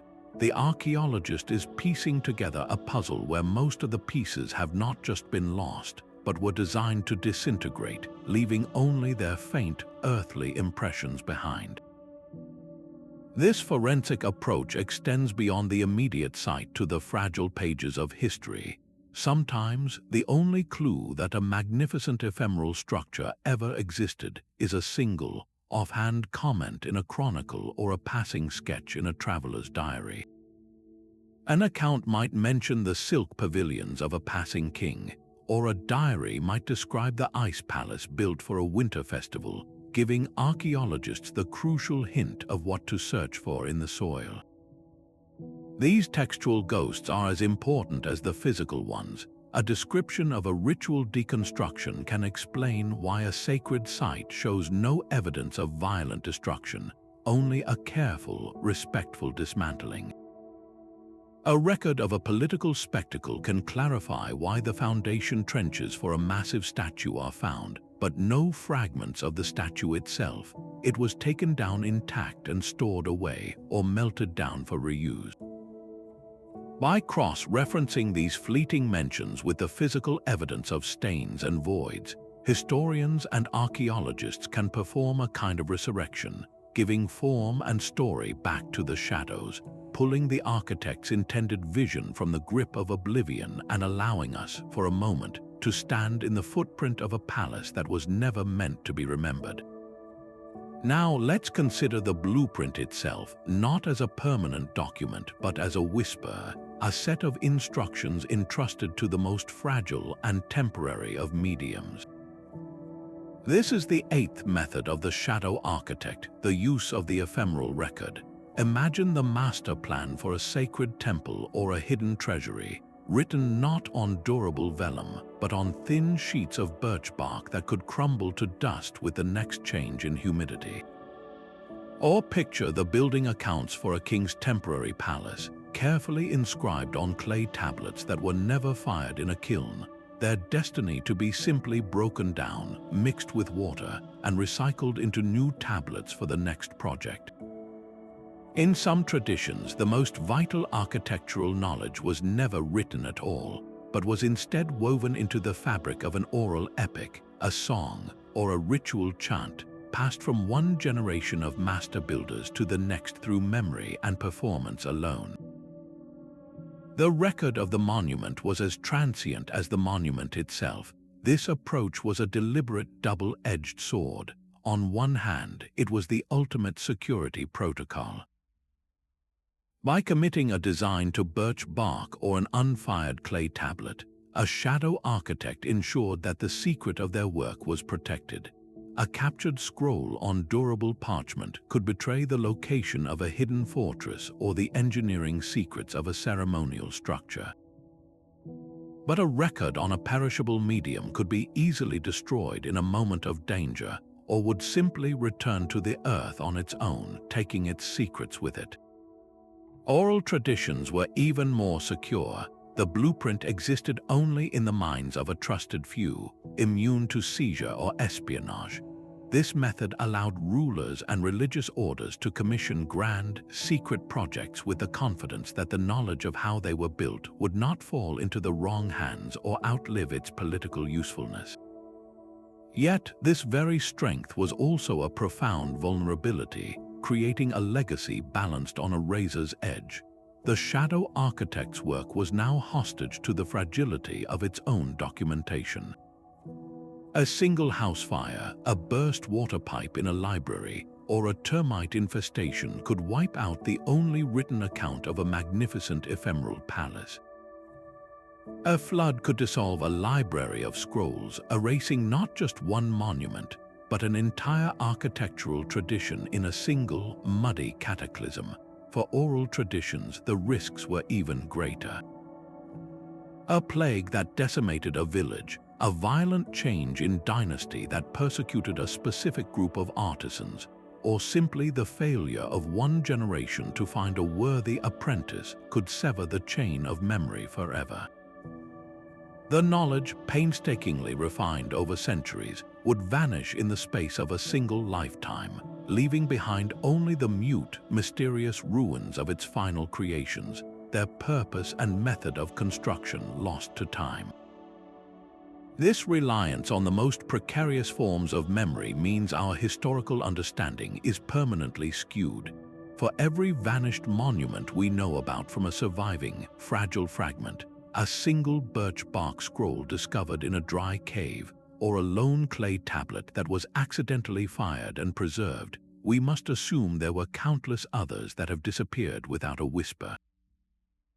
Their architects are the truly lost, the ultimate shadows. We have no way to even guess at their number or their genius. They designed, they built, and then every record of their work, whether on bark, in song, or in the collective memory of their community, returned to silence. Their success in achieving perfect secrecy was so complete that it has rendered them invisible to history. Their greatest achievement is the void they left behind, a void we cannot even properly measure. This ancient fragility finds a strange and powerful echo in our modern world. We now use digital tools to preserve the very concepts of ephemerality. High-resolution scans capture the intricate details of a sand mandala moments before its ritual destruction.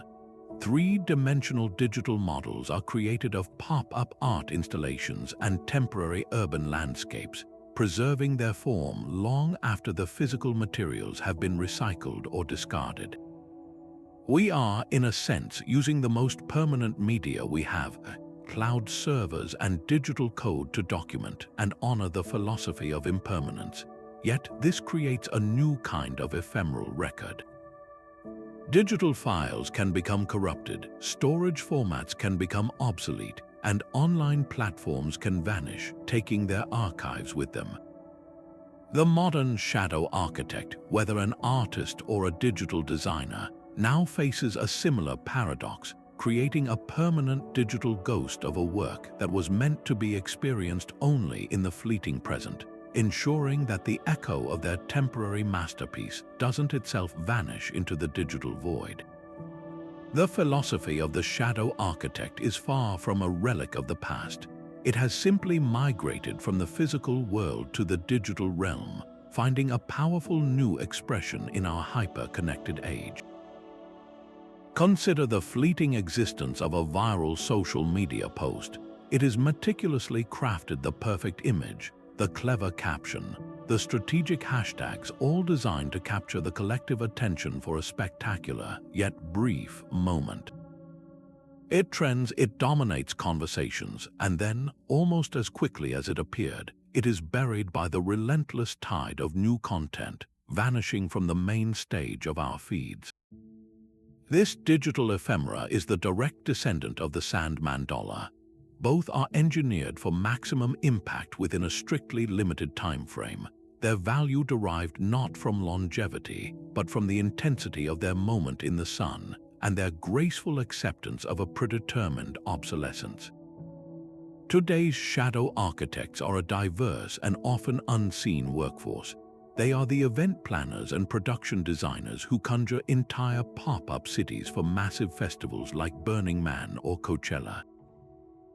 These are not just stages and food stalls. They are intricate, themed environments with elaborate streetscapes, immersive art installations, and functional communal spaces, all built with the explicit understanding that they will be completely dismantled within a matter of weeks.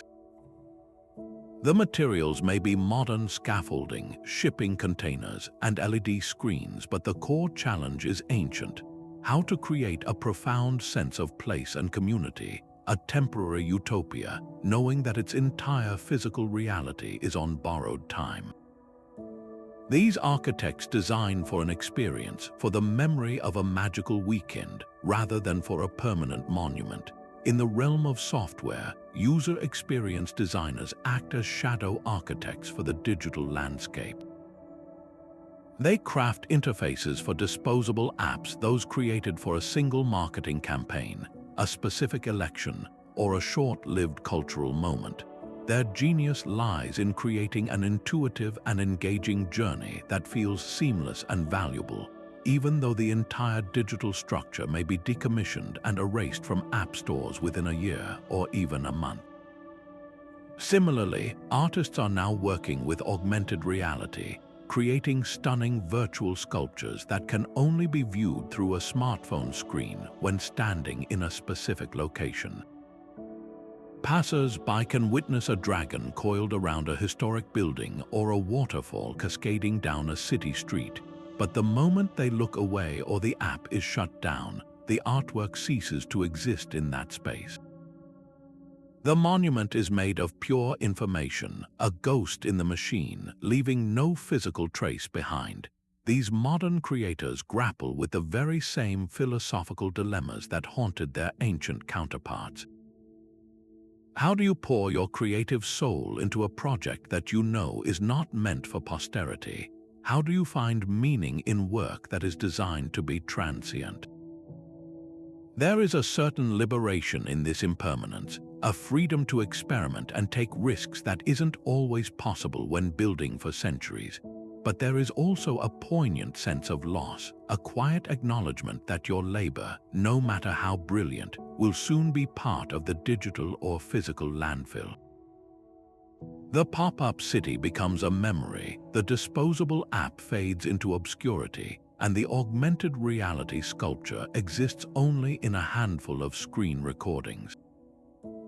Their legacy is not in the object, but in the impact it had on those who experienced it.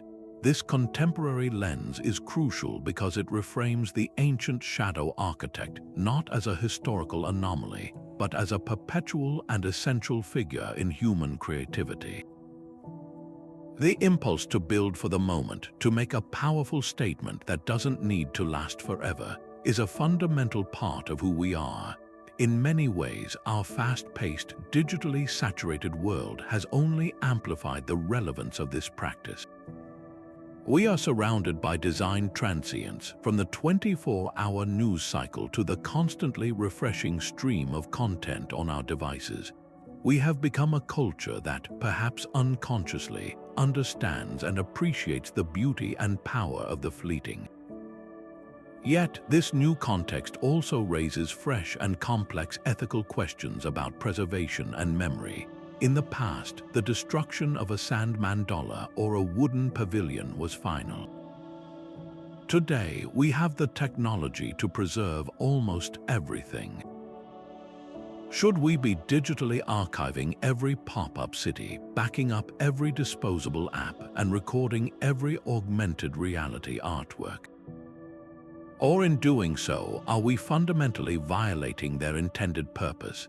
If an artist creates a virtual sculpture meant to be experienced only once, in a specific place and time, is it right for a museum to preserve a high-resolution 3D model of it for eternity? This creates a tension between our modern drive to document everything and the ancient, sacred acceptance of loss. By preserving the ephemeral, we risk robbing it of its very essence, its poignant, powerful transience. We are forced to ask ourselves what we truly lose when we refuse to let anything vanish, and whether our digital immortality is a form of preservation or a profound misunderstanding of the beauty inherent in things that are gracefully and intentionally designed to disappear. This brings us to a deeply challenging and often overlooked dilemma at the heart of our quest. We have spent this journey trying to pull these forgotten architects and their works from the shadows, but we must now ask ourselves a profoundly unsettling question. By doing so, are we committing a kind of historical transgression? When we use ground-penetrating radar to map the footprint of a sacred ceremonial site that was designed to be reclaimed by the forest, are we respecting history or are we violating it? The original intent of the creators was for their work to complete its natural cycle, to return to the earth as an offering. Our modern archaeological intervention, however well-intentioned, can feel like an act of exhumation, a refusal to let the dead rest. It imposes our own cultural value of permanent record, keeping onto a tradition that found its deepest meaning in graceful dissolution. This creates a fundamental tension between the ethics of preservation and the ethics of respecting a creator's final wish for their work. The dilemma becomes even more complex when we consider monuments born from atrocity.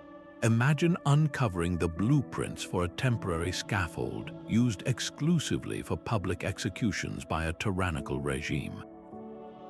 The shadow architect who designed it likely did so under duress, and the structure itself was a tool of terror, meant to be used and then removed to keep the memory of its threat potent. Should we reconstruct this scaffold even as a digital model, to rebuild it even virtually could be seen as resurrecting a symbol of oppression, potentially causing pain to the descendants of its victims. It risks turning an instrument of suffering into a dispassionate historical curiosity, sanitizing its horror, yet to deliberately forget it also carries a danger. If we allow such tools of control to vanish completely from the record, we risk losing crucial evidence of how authoritarian power operates, making it harder for future generations to recognize and resist the same tactics. Is our obligation to the victims to let the symbol of their suffering fade, or is it to future generations to remember the brutal mechanisms of power in all their grim detail? This conflict highlights a potential cultural arrogance in our modern preservation instinct. Our 21st century worldview, especially in the West, is often built on a linear concept of time and progress, where we amass knowledge and preserve objects to build upon the past. But many of the cultures that produced these ephemeral monuments operated on a cyclical understanding of time, where decay was not an enemy, but a necessary and sacred part of rebirth. The constant rebuilding of a temporary shrine or the seasonal creation and destruction of a sand painting was the point.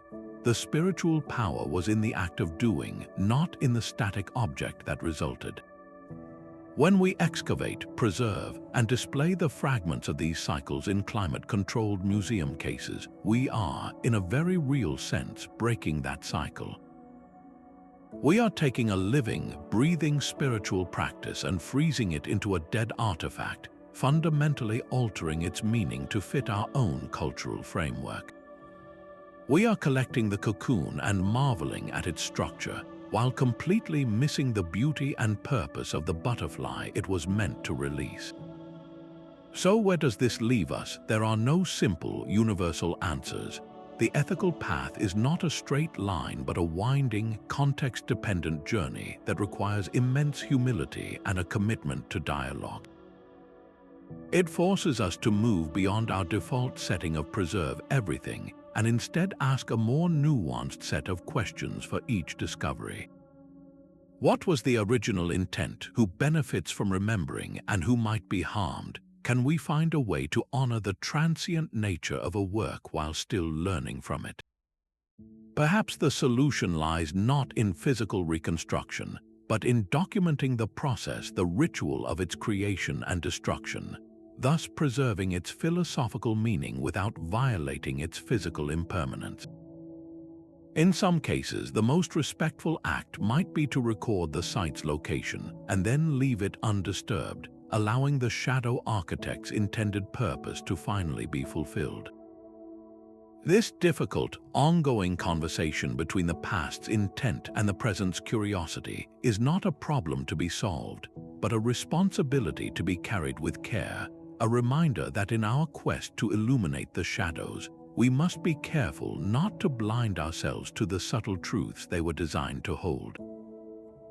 Now imagine the profound inner conflict of an artist, a master of their craft, who is ordered to create a masterpiece and then erase their name from its history. For the shadow architect, this was a common reality. They poured their intellect and soul into monumental works, only to be condemned to absolute anonymity by their patrons. But the human spirit has a stubborn need for recognition, a deep-seated desire to declare, "I made this." And from this very human need, a subtle and brilliant form of rebellion was born, the hidden signature. This was not a grand, public declaration that would risk the architect's life or livelihood, but a clandestine, almost secret handshake with the future. It was a way to embed a tiny, personal fragment of their identity into the very bones of a structure destined for the flames or the worms, a quiet affirmation of their existence and their genius that would only be understood by someone who knew exactly what to look for. These hidden signatures took on countless forms, each a testament to the architect's creativity under constraint. Sometimes it was a specific, almost obsessive geometric ratio, a unique proportional system that the architect used throughout their work, a kind of mathematical fingerprint. While the overall design might adhere to a standard style dictated by the patron, the subtle relationship between a room's width and its height, or the specific angle of a roof's pitch, could be a telltale sign. To the untrained eye, it was simply a well-proportioned space, but to a historian with access to multiple plans or ruins, a pattern would emerge, a consistent numerical whisper echoing from different projects, pointing back to a single, organizing mind. It was a signature written not in ink, but in the invisible language of mathematics and space. Other times, the signature was visual, but cleverly concealed within the decorative program. An architect might incorporate a personal symbol, a stylized animal, a particular flower, or an abstract shape into the complex wood carvings of a temporary throne, or weave it into the pattern of a mosaic floor. This symbol would be placed somewhere inconspicuous, perhaps on the underside of a beam, on the back of a panel, or in a corner that would be obscured once the pavilion was fully furnished. It wasn't meant for the admiring gaze of the king or the cheering crowds. It was a message in a bottle tossed into the sea of time. The act of carving that symbol was a moment of profound personal ownership, a brief reclamation of a work that was officially the property of a powerful and often forgetful patron. Perhaps the most poignant signatures are those we can no longer see, but can only infer from historical accounts. Consider the master builder of a magnificent festival pavilion made of wood and canvas. He knows that in a week's time, the entire structure will be dismantled. the wood recycled for other uses, and the painted canvases folded away to rot. So, during the final assembly, he takes a moment to trace his name or a simple mark onto the back of one of the primary timber joints, a joint that will be hidden from view once the frame is locked together. He does this knowing that his mark will never be seen by the public, and that it will likely be destroyed when the pavilion is taken apart. Yet, in that moment for him, it matters. It is a quiet, personal ritual of authentication, a final act of saying, "This was my work, my hands fitted this beam, I was here." The signature's destruction is almost part of its meaning. It was never for permanence, only for the truth of the moment, a brief spark of individual identity in a system designed to extinguish it. Discovering these hidden signatures today is one of the historians' and archaeologists' most thrilling pursuits. It transforms their work from a dry analysis of structures into a deeply human detective story. They are no longer just studying buildings, they are searching for the ghost of the creator in the nooks and crannies of their work, finding a unique carving on a recovered timber from a shipwreck, or recognizing a distinct proportional system in the foundations of a razed fortress creates an electric connection across the centuries. It feels like solving a puzzle left specifically for you, a direct line to the mind and heart of a person who has been a silent, anonymous figure in the historical record until that very moment. It is the ultimate reward for looking closely enough, for understanding that the most important stories are sometimes not written in the grand narratives, but whispered in the hidden details of the joinery, waiting for a listener patient enough to hear them. Behind every vanished palace and every ritually destroyed temple stood a figure of immense power, the one who held the purse strings and set the impossible task in motion, the Patron. To understand the shadow architect, we must first look to the king, the pharaoh, the general, or the high priest who commissioned oblivion itself. These patrons were not passive clients. They were the driving force, the originators of a vision that demanded creation and destruction in a single breath. Their motives were as varied as the structures they commissioned, ranging from the deeply spiritual to the brutally pragmatic, and their unique demands created the cage within which the shadow architect had to perform their greatest work. Consider the ancient Egyptian pharaoh, a god-king preparing for his journey to the afterlife. He would command the construction of a magnificent solar bark, an elaborate vessel meant to carry his soul across the heavens alongside the sun god Ra. This ship was a masterpiece of woodworking, inlaid with gold and precious stones, a fully functional and breathtakingly beautiful craft. Yet its entire purpose was to be buried with him in a pit next to his pyramid, sealed in darkness for eternity. The patron's demand here was born from an unshakable spiritual belief. The bark's physical existence in our world was merely a temporary necessity. Its true, eternal function began only after it was removed from human sight, hidden away to serve its divine purpose. The shadow architect who designed it was collaborating in a grand cosmic vision, their engineering skills serving a faith that saw dissolution not as an end, but as a transition to a higher state of being. In stark contrast, picture a wartime cabinet in a bunker, examining blueprints for a fake factory complex. Their demand is rooted in the cold, hard logic of operational security. The patron here is the state itself, and its motive is survival. It needs decoy airfields with wooden planes, false oil depots that are empty shells, and entire ghost cities built to mislead enemy bombers. The architect's brief is not about beauty or spirituality. It is about creating a convincing lie on a massive scale, a lie that must be believable from thousands of feet in the air. The patron demands a structure that will absorb an enemy's resources and attention, protecting the real industrial heartland. The eventual destruction of this decoy by enemy bombs is not a loss but the ultimate measure of its success. In this dynamic, the shadow architect is less an artist and more a strategic asset, a technician of deception whose work is measured in the number of bombs wasted and the lives saved.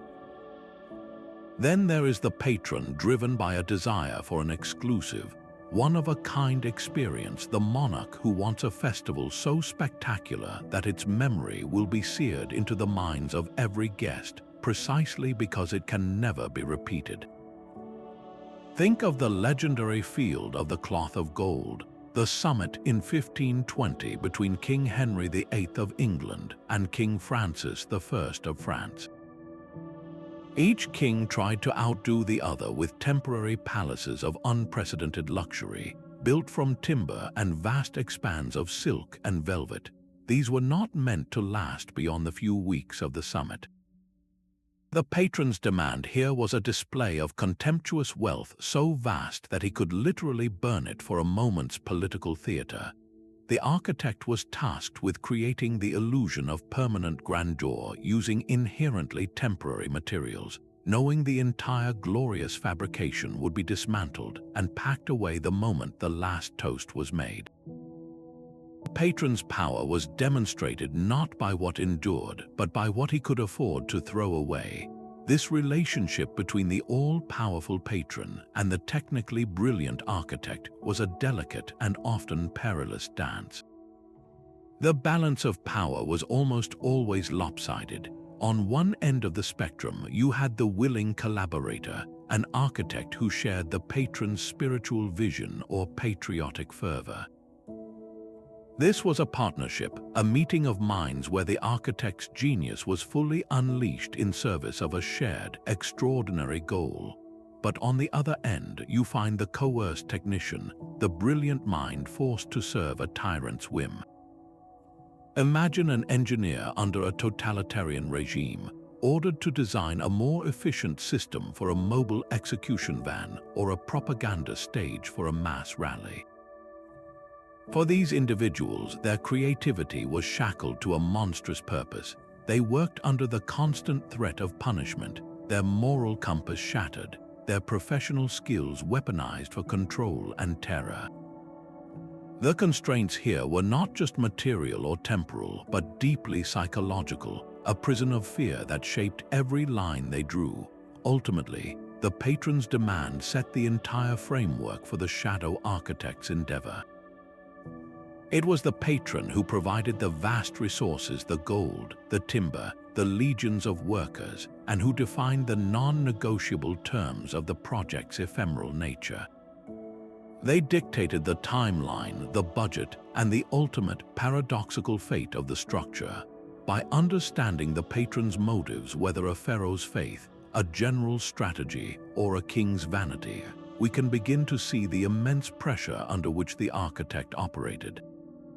We can decipher whether they were a respected partner in a grand, if fleeting, vision, or a silenced tool in a machine of power.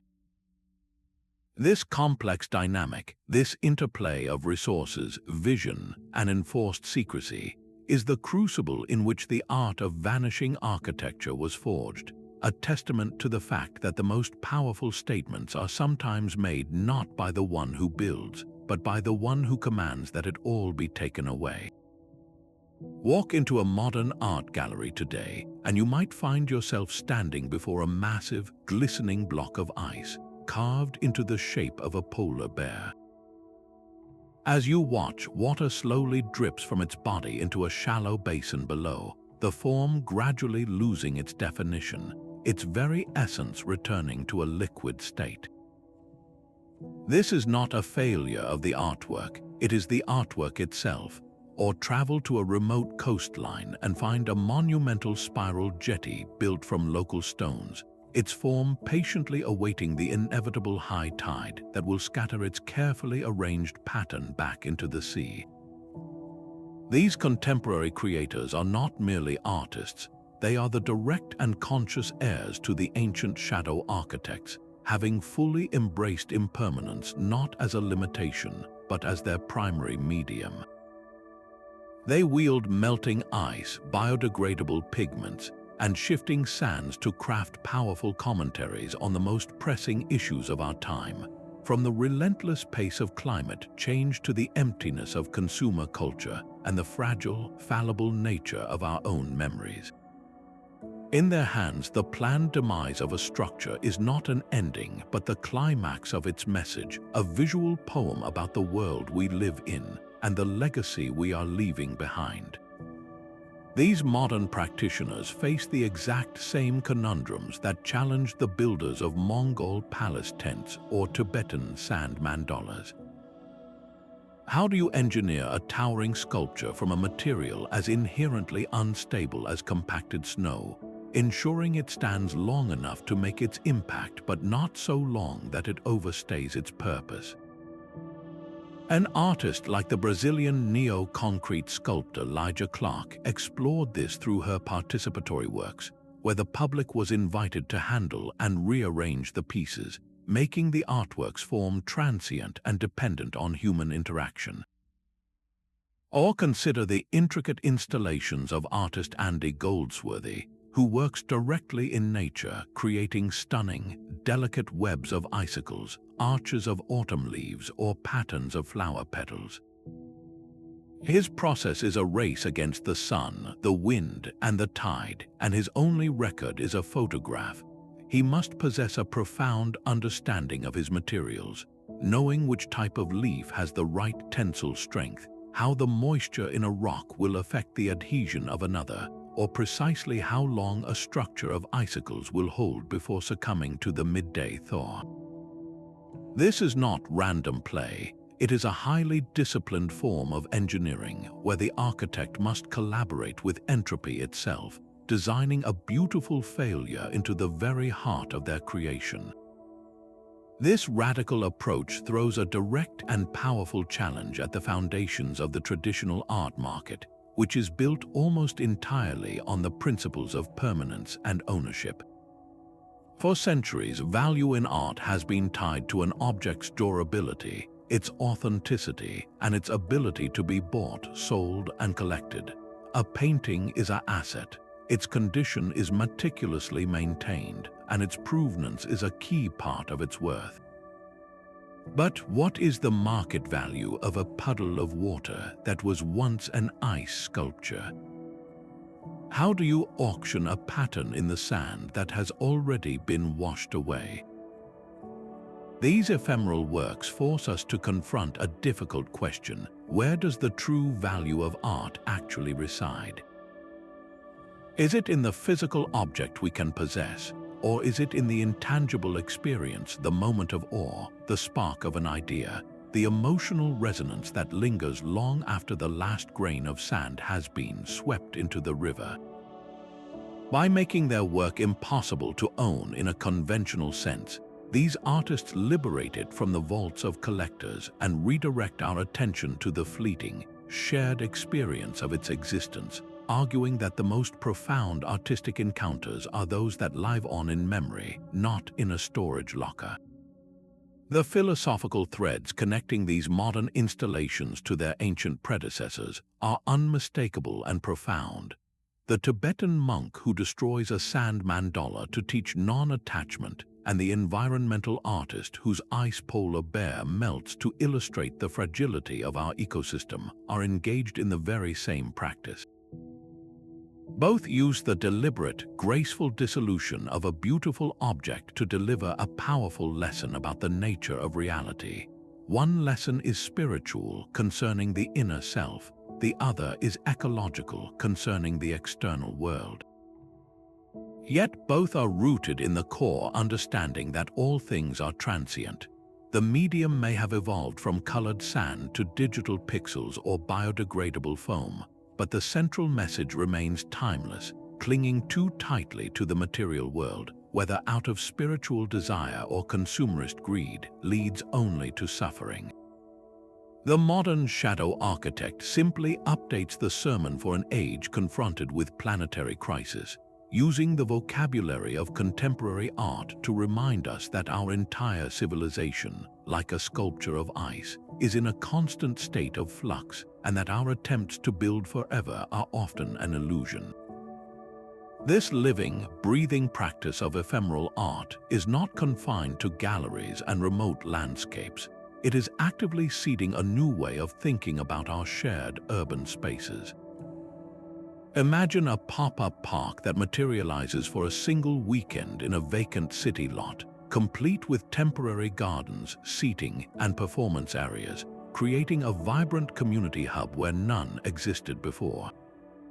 After its brief, brilliant life, it vanishes, but the memory of that possibility lingers, challenging the city's permanent residents and planners to demand more from their environment. Or consider the global phenomenon of parka, where practitioners or traceurs become the shadow architects of their own experience, reading the permanent structures of the city, the walls, rails, and rooftops, as a temporary, personal playground to be navigated and experienced in a fluid, non-permanent way. They impose a fleeting, functional art onto the rigid grid of the city, demonstrating that our urban spaces are not fixed and immutable, but can be constantly reimagined and repurposed through movement and perspective. This philosophy encourages a more flexible, adaptive, and human-centered approach to urban design, one that values temporary interventions, green spaces that change with the seasons, and public art that evolves, proving that the most dynamic and responsive cities may be those that are willing to embrace a little bit of planned impermanence. But as we pull these brilliant minds from the shadows, we must confront a deeper, more systemic obscurity. The history of the shadow architect is already one of enforced anonymity, yet within that silence there exists another layer of profound erasure. The stories of women, of enslaved individuals, of artisans from conquered cultures whose contributions were not merely overlooked, but systematically and deliberately suppressed. These figures are the ultimate shadow architects, their genius exploited and their identities purposefully scrubbed from the record, making the act of reclaiming their narratives not just an academic exercise, but a crucial correction to our understanding of history itself. Consider the breathtaking temporary palaces of Renaissance Europe, their interiors draped in silks and velvets of unimaginable richness. The architects who designed the timber frames might be forgotten, but we can sometimes find a trace of their existence in a patron's ledger. The names of the weavers, overwhelmingly women who created those magnificent textiles, however, are almost entirely lost. Their artistry was considered a domestic craft, their labor an anonymous input into a grander project credited solely to the male master of the workshop or the noble patron. These women were creating the very skin of these ephemeral wonders, the immersive sensory experience that defined the structure's opulence, yet they remain the most shadowy figures of all, their creative brilliance hidden behind a veil of gendered expectations and economic invisibility. This erasure was even more brutal and absolute for enslaved engineers and artisans. Across the ancient world, from the Roman Empire to the plantations of the Americas, enslaved individuals possessed and applied sophisticated architectural and engineering knowledge, only to have their accomplishments credited to their enslavers.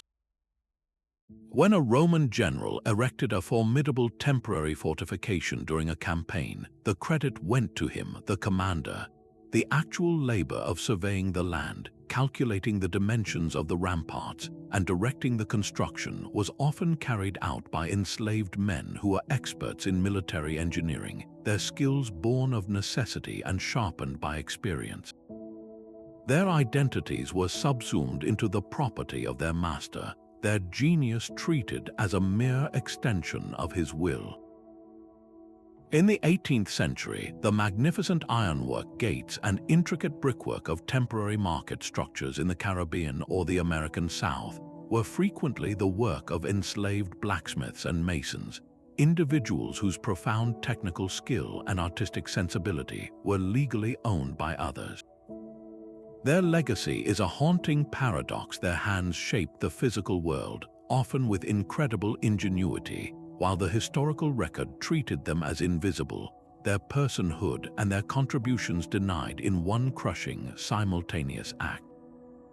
Reclaiming these narratives requires a detective's patience and a willingness to read history against the grain. It means looking beyond the official chronicles and the grand pronouncements to the fragmentary, often overlooked evidence. We must scour the mundane records, the wills, the tax rolls, the plantation inventories, the private letters, where a name might be mentioned in passing. An inventory might list Caesar, a carpenter, as part of an estate's value, giving us not just a name but a skill set, a tiny spark of identity.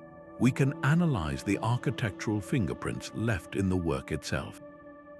The distinct style of a woven tapestry, the unique pattern of a basket weave technique used in a temporary wall, or the specific method of joining timber in a mobile structure can all point to the cultural origins of the artisan, allowing us to attribute a style and a knowledge system to a particular group, even when we cannot recover an individual name. This forensic approach acknowledges that most of these monumental projects were intensely collaborative, and that by only crediting the figure at the top, we have been telling a story that is not just incomplete but fundamentally false. By actively seeking these lost voices, we do far more than simply add a few new entries to the historical ledger. We engage in a powerful act of reparation, correcting a profound historical injustice. More than that, we gain a radically richer and more complete understanding of how these disappearing monuments truly came to be. The Mongol Ordu was not just the product of a single anonymous engineer. It was the culmination of generations of knowledge held by nomadic women who mastered the art of felt making and textile production, skills essential to the palace tent's insulation and its breathtaking interior beauty. The sophisticated irrigation systems and adobe constructions of indigenous peoples across the Americas represented a deep, collective understanding of local materials and natural cycles that European colonizers later appropriated and claimed as their own innovation. When we recognize these contributions, the entire historical landscape shifts.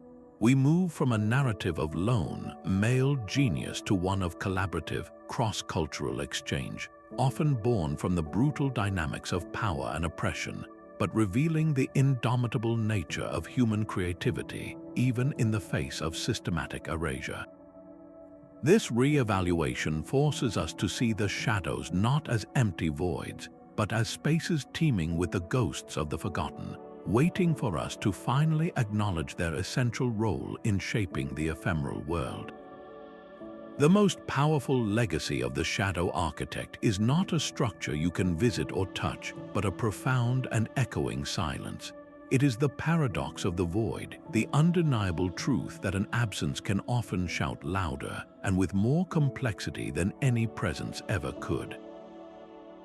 Think of an empty plinth in a city square, its stone surface weathered and scarred, the bolts that once held a dictator's statue now rusting in the open air.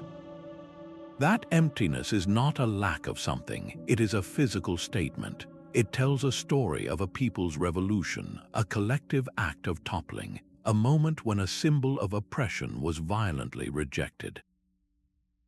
The space itself becomes a monument to liberation, a permanent reminder of a power that was challenged and overthrown. The shadow architect, in designing a structure meant to be removed, ultimately created a far more potent and enduring cultural artifact, a memory space.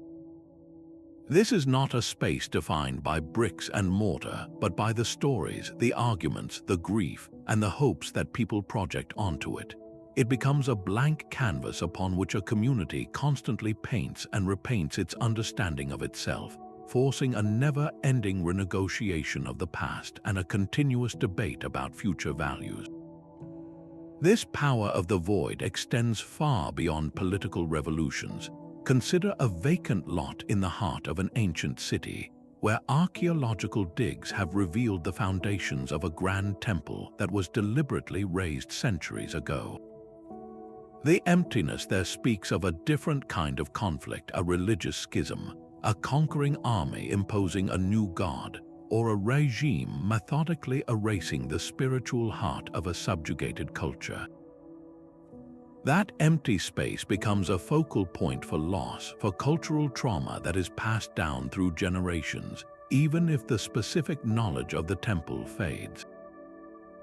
It can also become a catalyst for myth. In the absence of hard facts, legends grow. People might whisper that the temple was not destroyed but merely hidden, or that its sacred power still lingers in the very soil.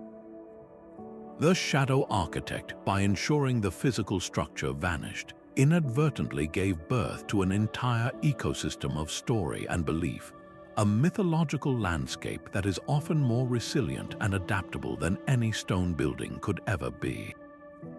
The legacy of these architects is therefore not measured in centuries of endurance, but in the endurance of conversations. Their work lives on in the heated debates at a town council meeting about what, if anything, should be built on that empty plinth. Should it be a new, inclusive monument? Should it be left empty as a permanent warning? Or should it be turned into something entirely practical, like a bus stop, effectively burying the difficult memory under a layer of mundane necessity? These struggles over an empty space are struggles over identity. They force a community to ask itself fundamental questions. Who are we? What do we value? What story do we want to tell about ourselves to our children and to the world? The vanished monument, by its very absence, guarantees that this conversation will never be truly finished. It ensures that history is not a closed book, but an open wound or an open question that every generation must confront anew. This demonstrates the ultimate lesson of the shadow architect's craft. We often think of architecture as the art of addition, of placing something new and permanent onto the landscape. But this hidden history reveals that architecture is equally about subtraction. It is about the art of removal and the powerful, lingering resonance that a carefully created void can generate. The most impactful design choice is sometimes not what you build, but what you choose to take away, and the precise manner in which you allow that emptiness to speak. This understanding completely reframes our relationship with the built environment, asking us to listen to the silences and to read the gaps in our cityscapes as carefully as we read the grand monuments that remain. It is within one of the most dramatic and concentrated examples of such erasure that we can see this principle play out on a staggering scale, a final case study that brings the story of the shadow architect into the stark light of recent history. For decades, the city squares and town centers from East Berlin to Vladivostok were dominated by a very specific kind of giant. They were colossal figures cast in bronze or carved from granite, depicting Vladimir Lenin, Joseph Stalin, and other Soviet heroes, often with a determined gaze pointing toward a communist future. These statues were not mere decorations. They were the physical grammar of state power, designed by a legion of state-appointed architects and sculptors to project an image of unshakable, eternal authority. The official brief for these architects was absolute permanence. They used the most durable materials, engineered massive foundations, and employed a heroic, monumental style meant to echo for 1,000 years, visually screaming that the Soviet Union was not just a political entity, but an immutable fact of life as permanent as the mountains.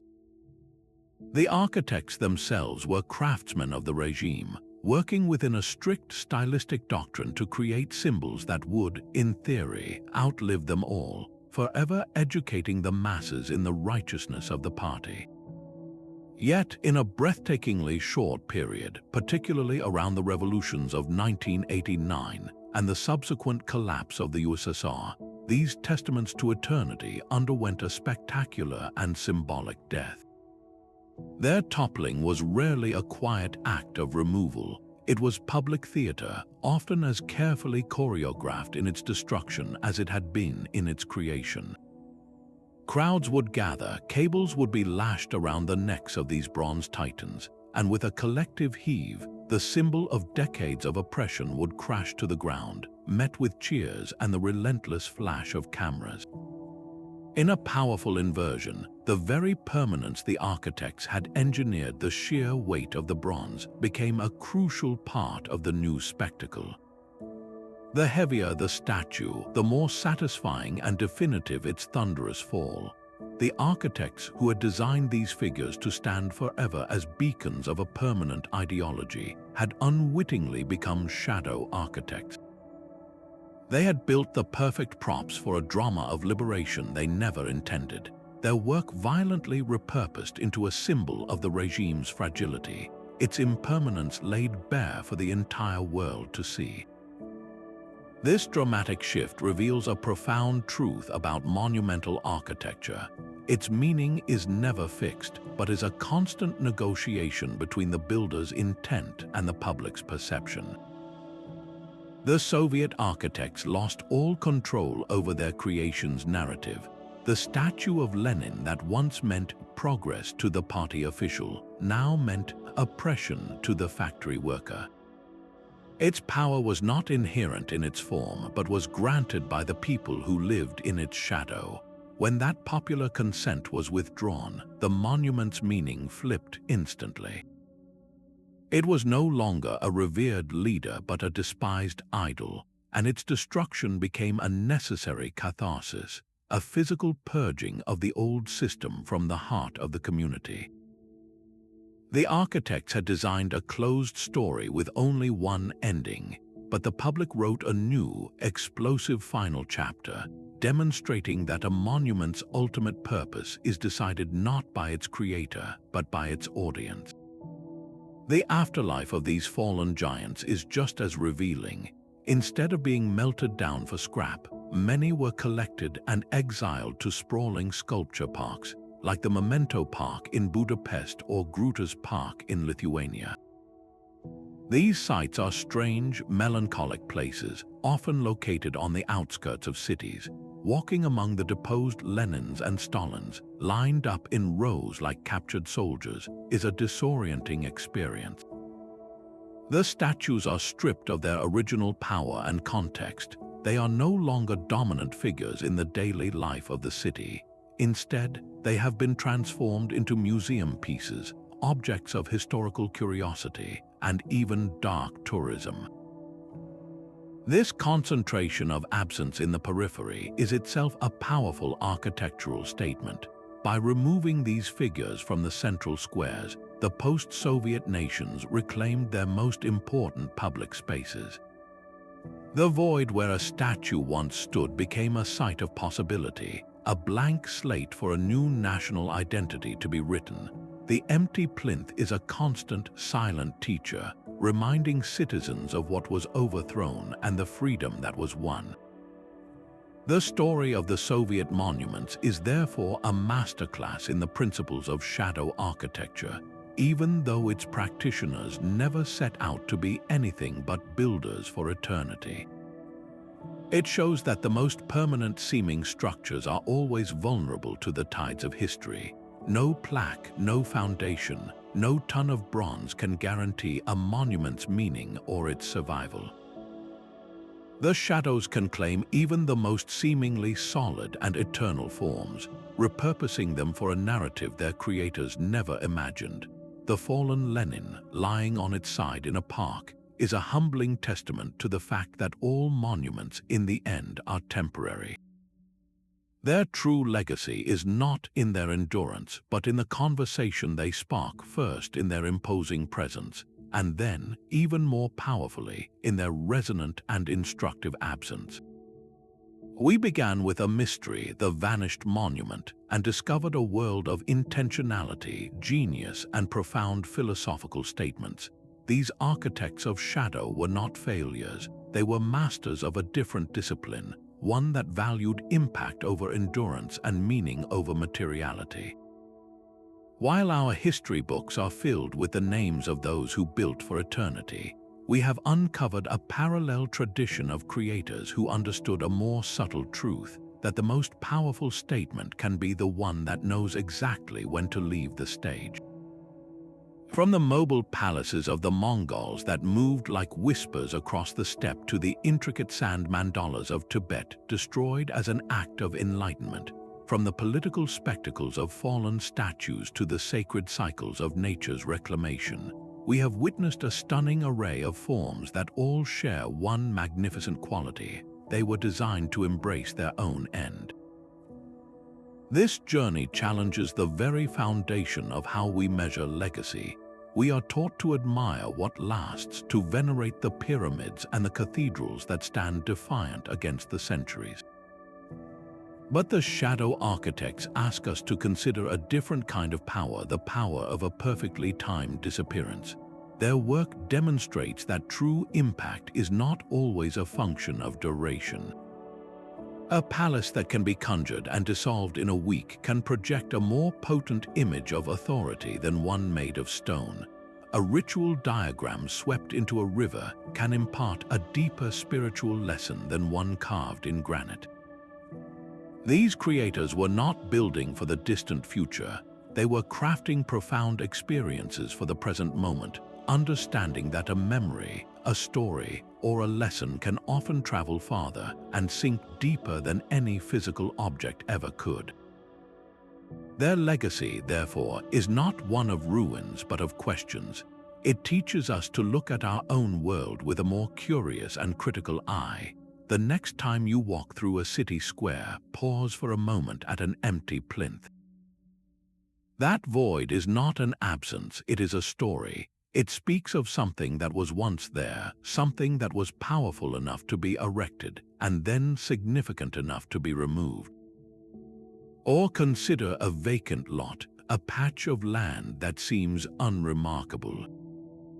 Could it have once held a magnificent pavilion for a festival, its timber and canvas leaving no trace upon the earth?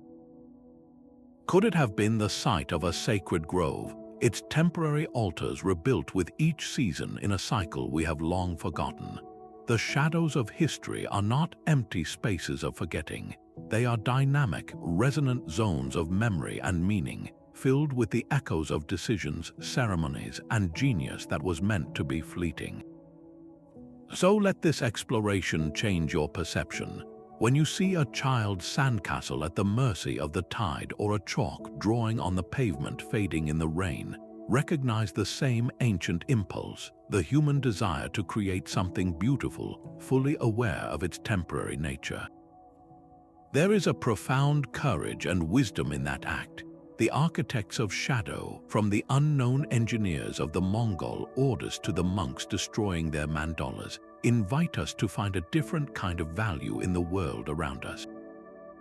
They encourage us to appreciate the blooming flower as much as the ancient tree, the conversation as much as the written law, the fleeting moment of connection as much as the enduring institution.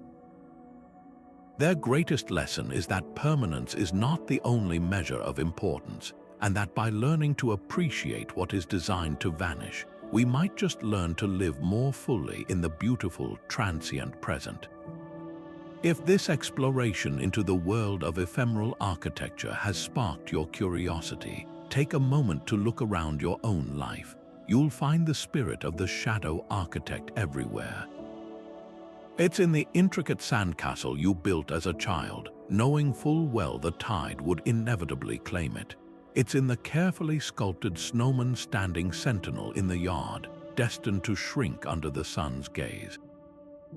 It's even in the beautiful centerpiece you arrange for a dinner party, an arrangement meant to be admired for a single evening before the flowers wilt and the candles burn down. These are not lesser creations, they are profound, personal acts of temporary artistry.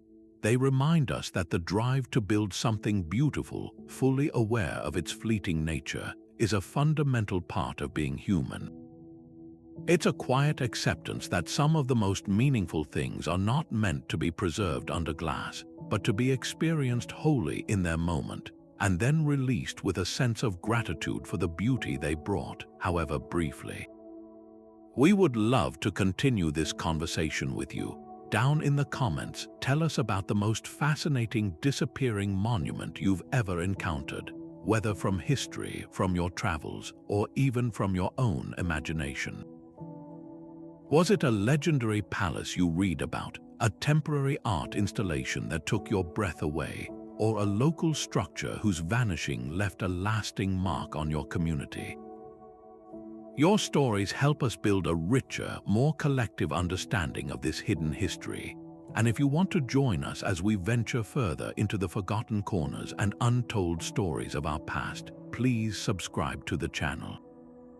There are so many more mysteries waiting for us to uncover together, from lost cities to secret societies, and your curiosity is the key that helps us unlock them. As we conclude, carry this final thought with you. We often imagine history as a story written in stone, carved into the unyielding faces of pyramids and etched onto the walls of ancient temples. But that is only half the story. History is also written in the spaces between. It is etched into the empty plinths, the overgrown foundations, and the quiet, unmarked fields. It lives in the whispers of what is no longer there. The legacy of the shadow architect teaches us that the greatest monuments are not always the ones that withstand the centuries. Sometimes the most powerful structures are those that teach us how to let go, that show us the beauty and wisdom in transience, and remind us that every ending creates the space for a new beginning. Thank you for joining us on this journey.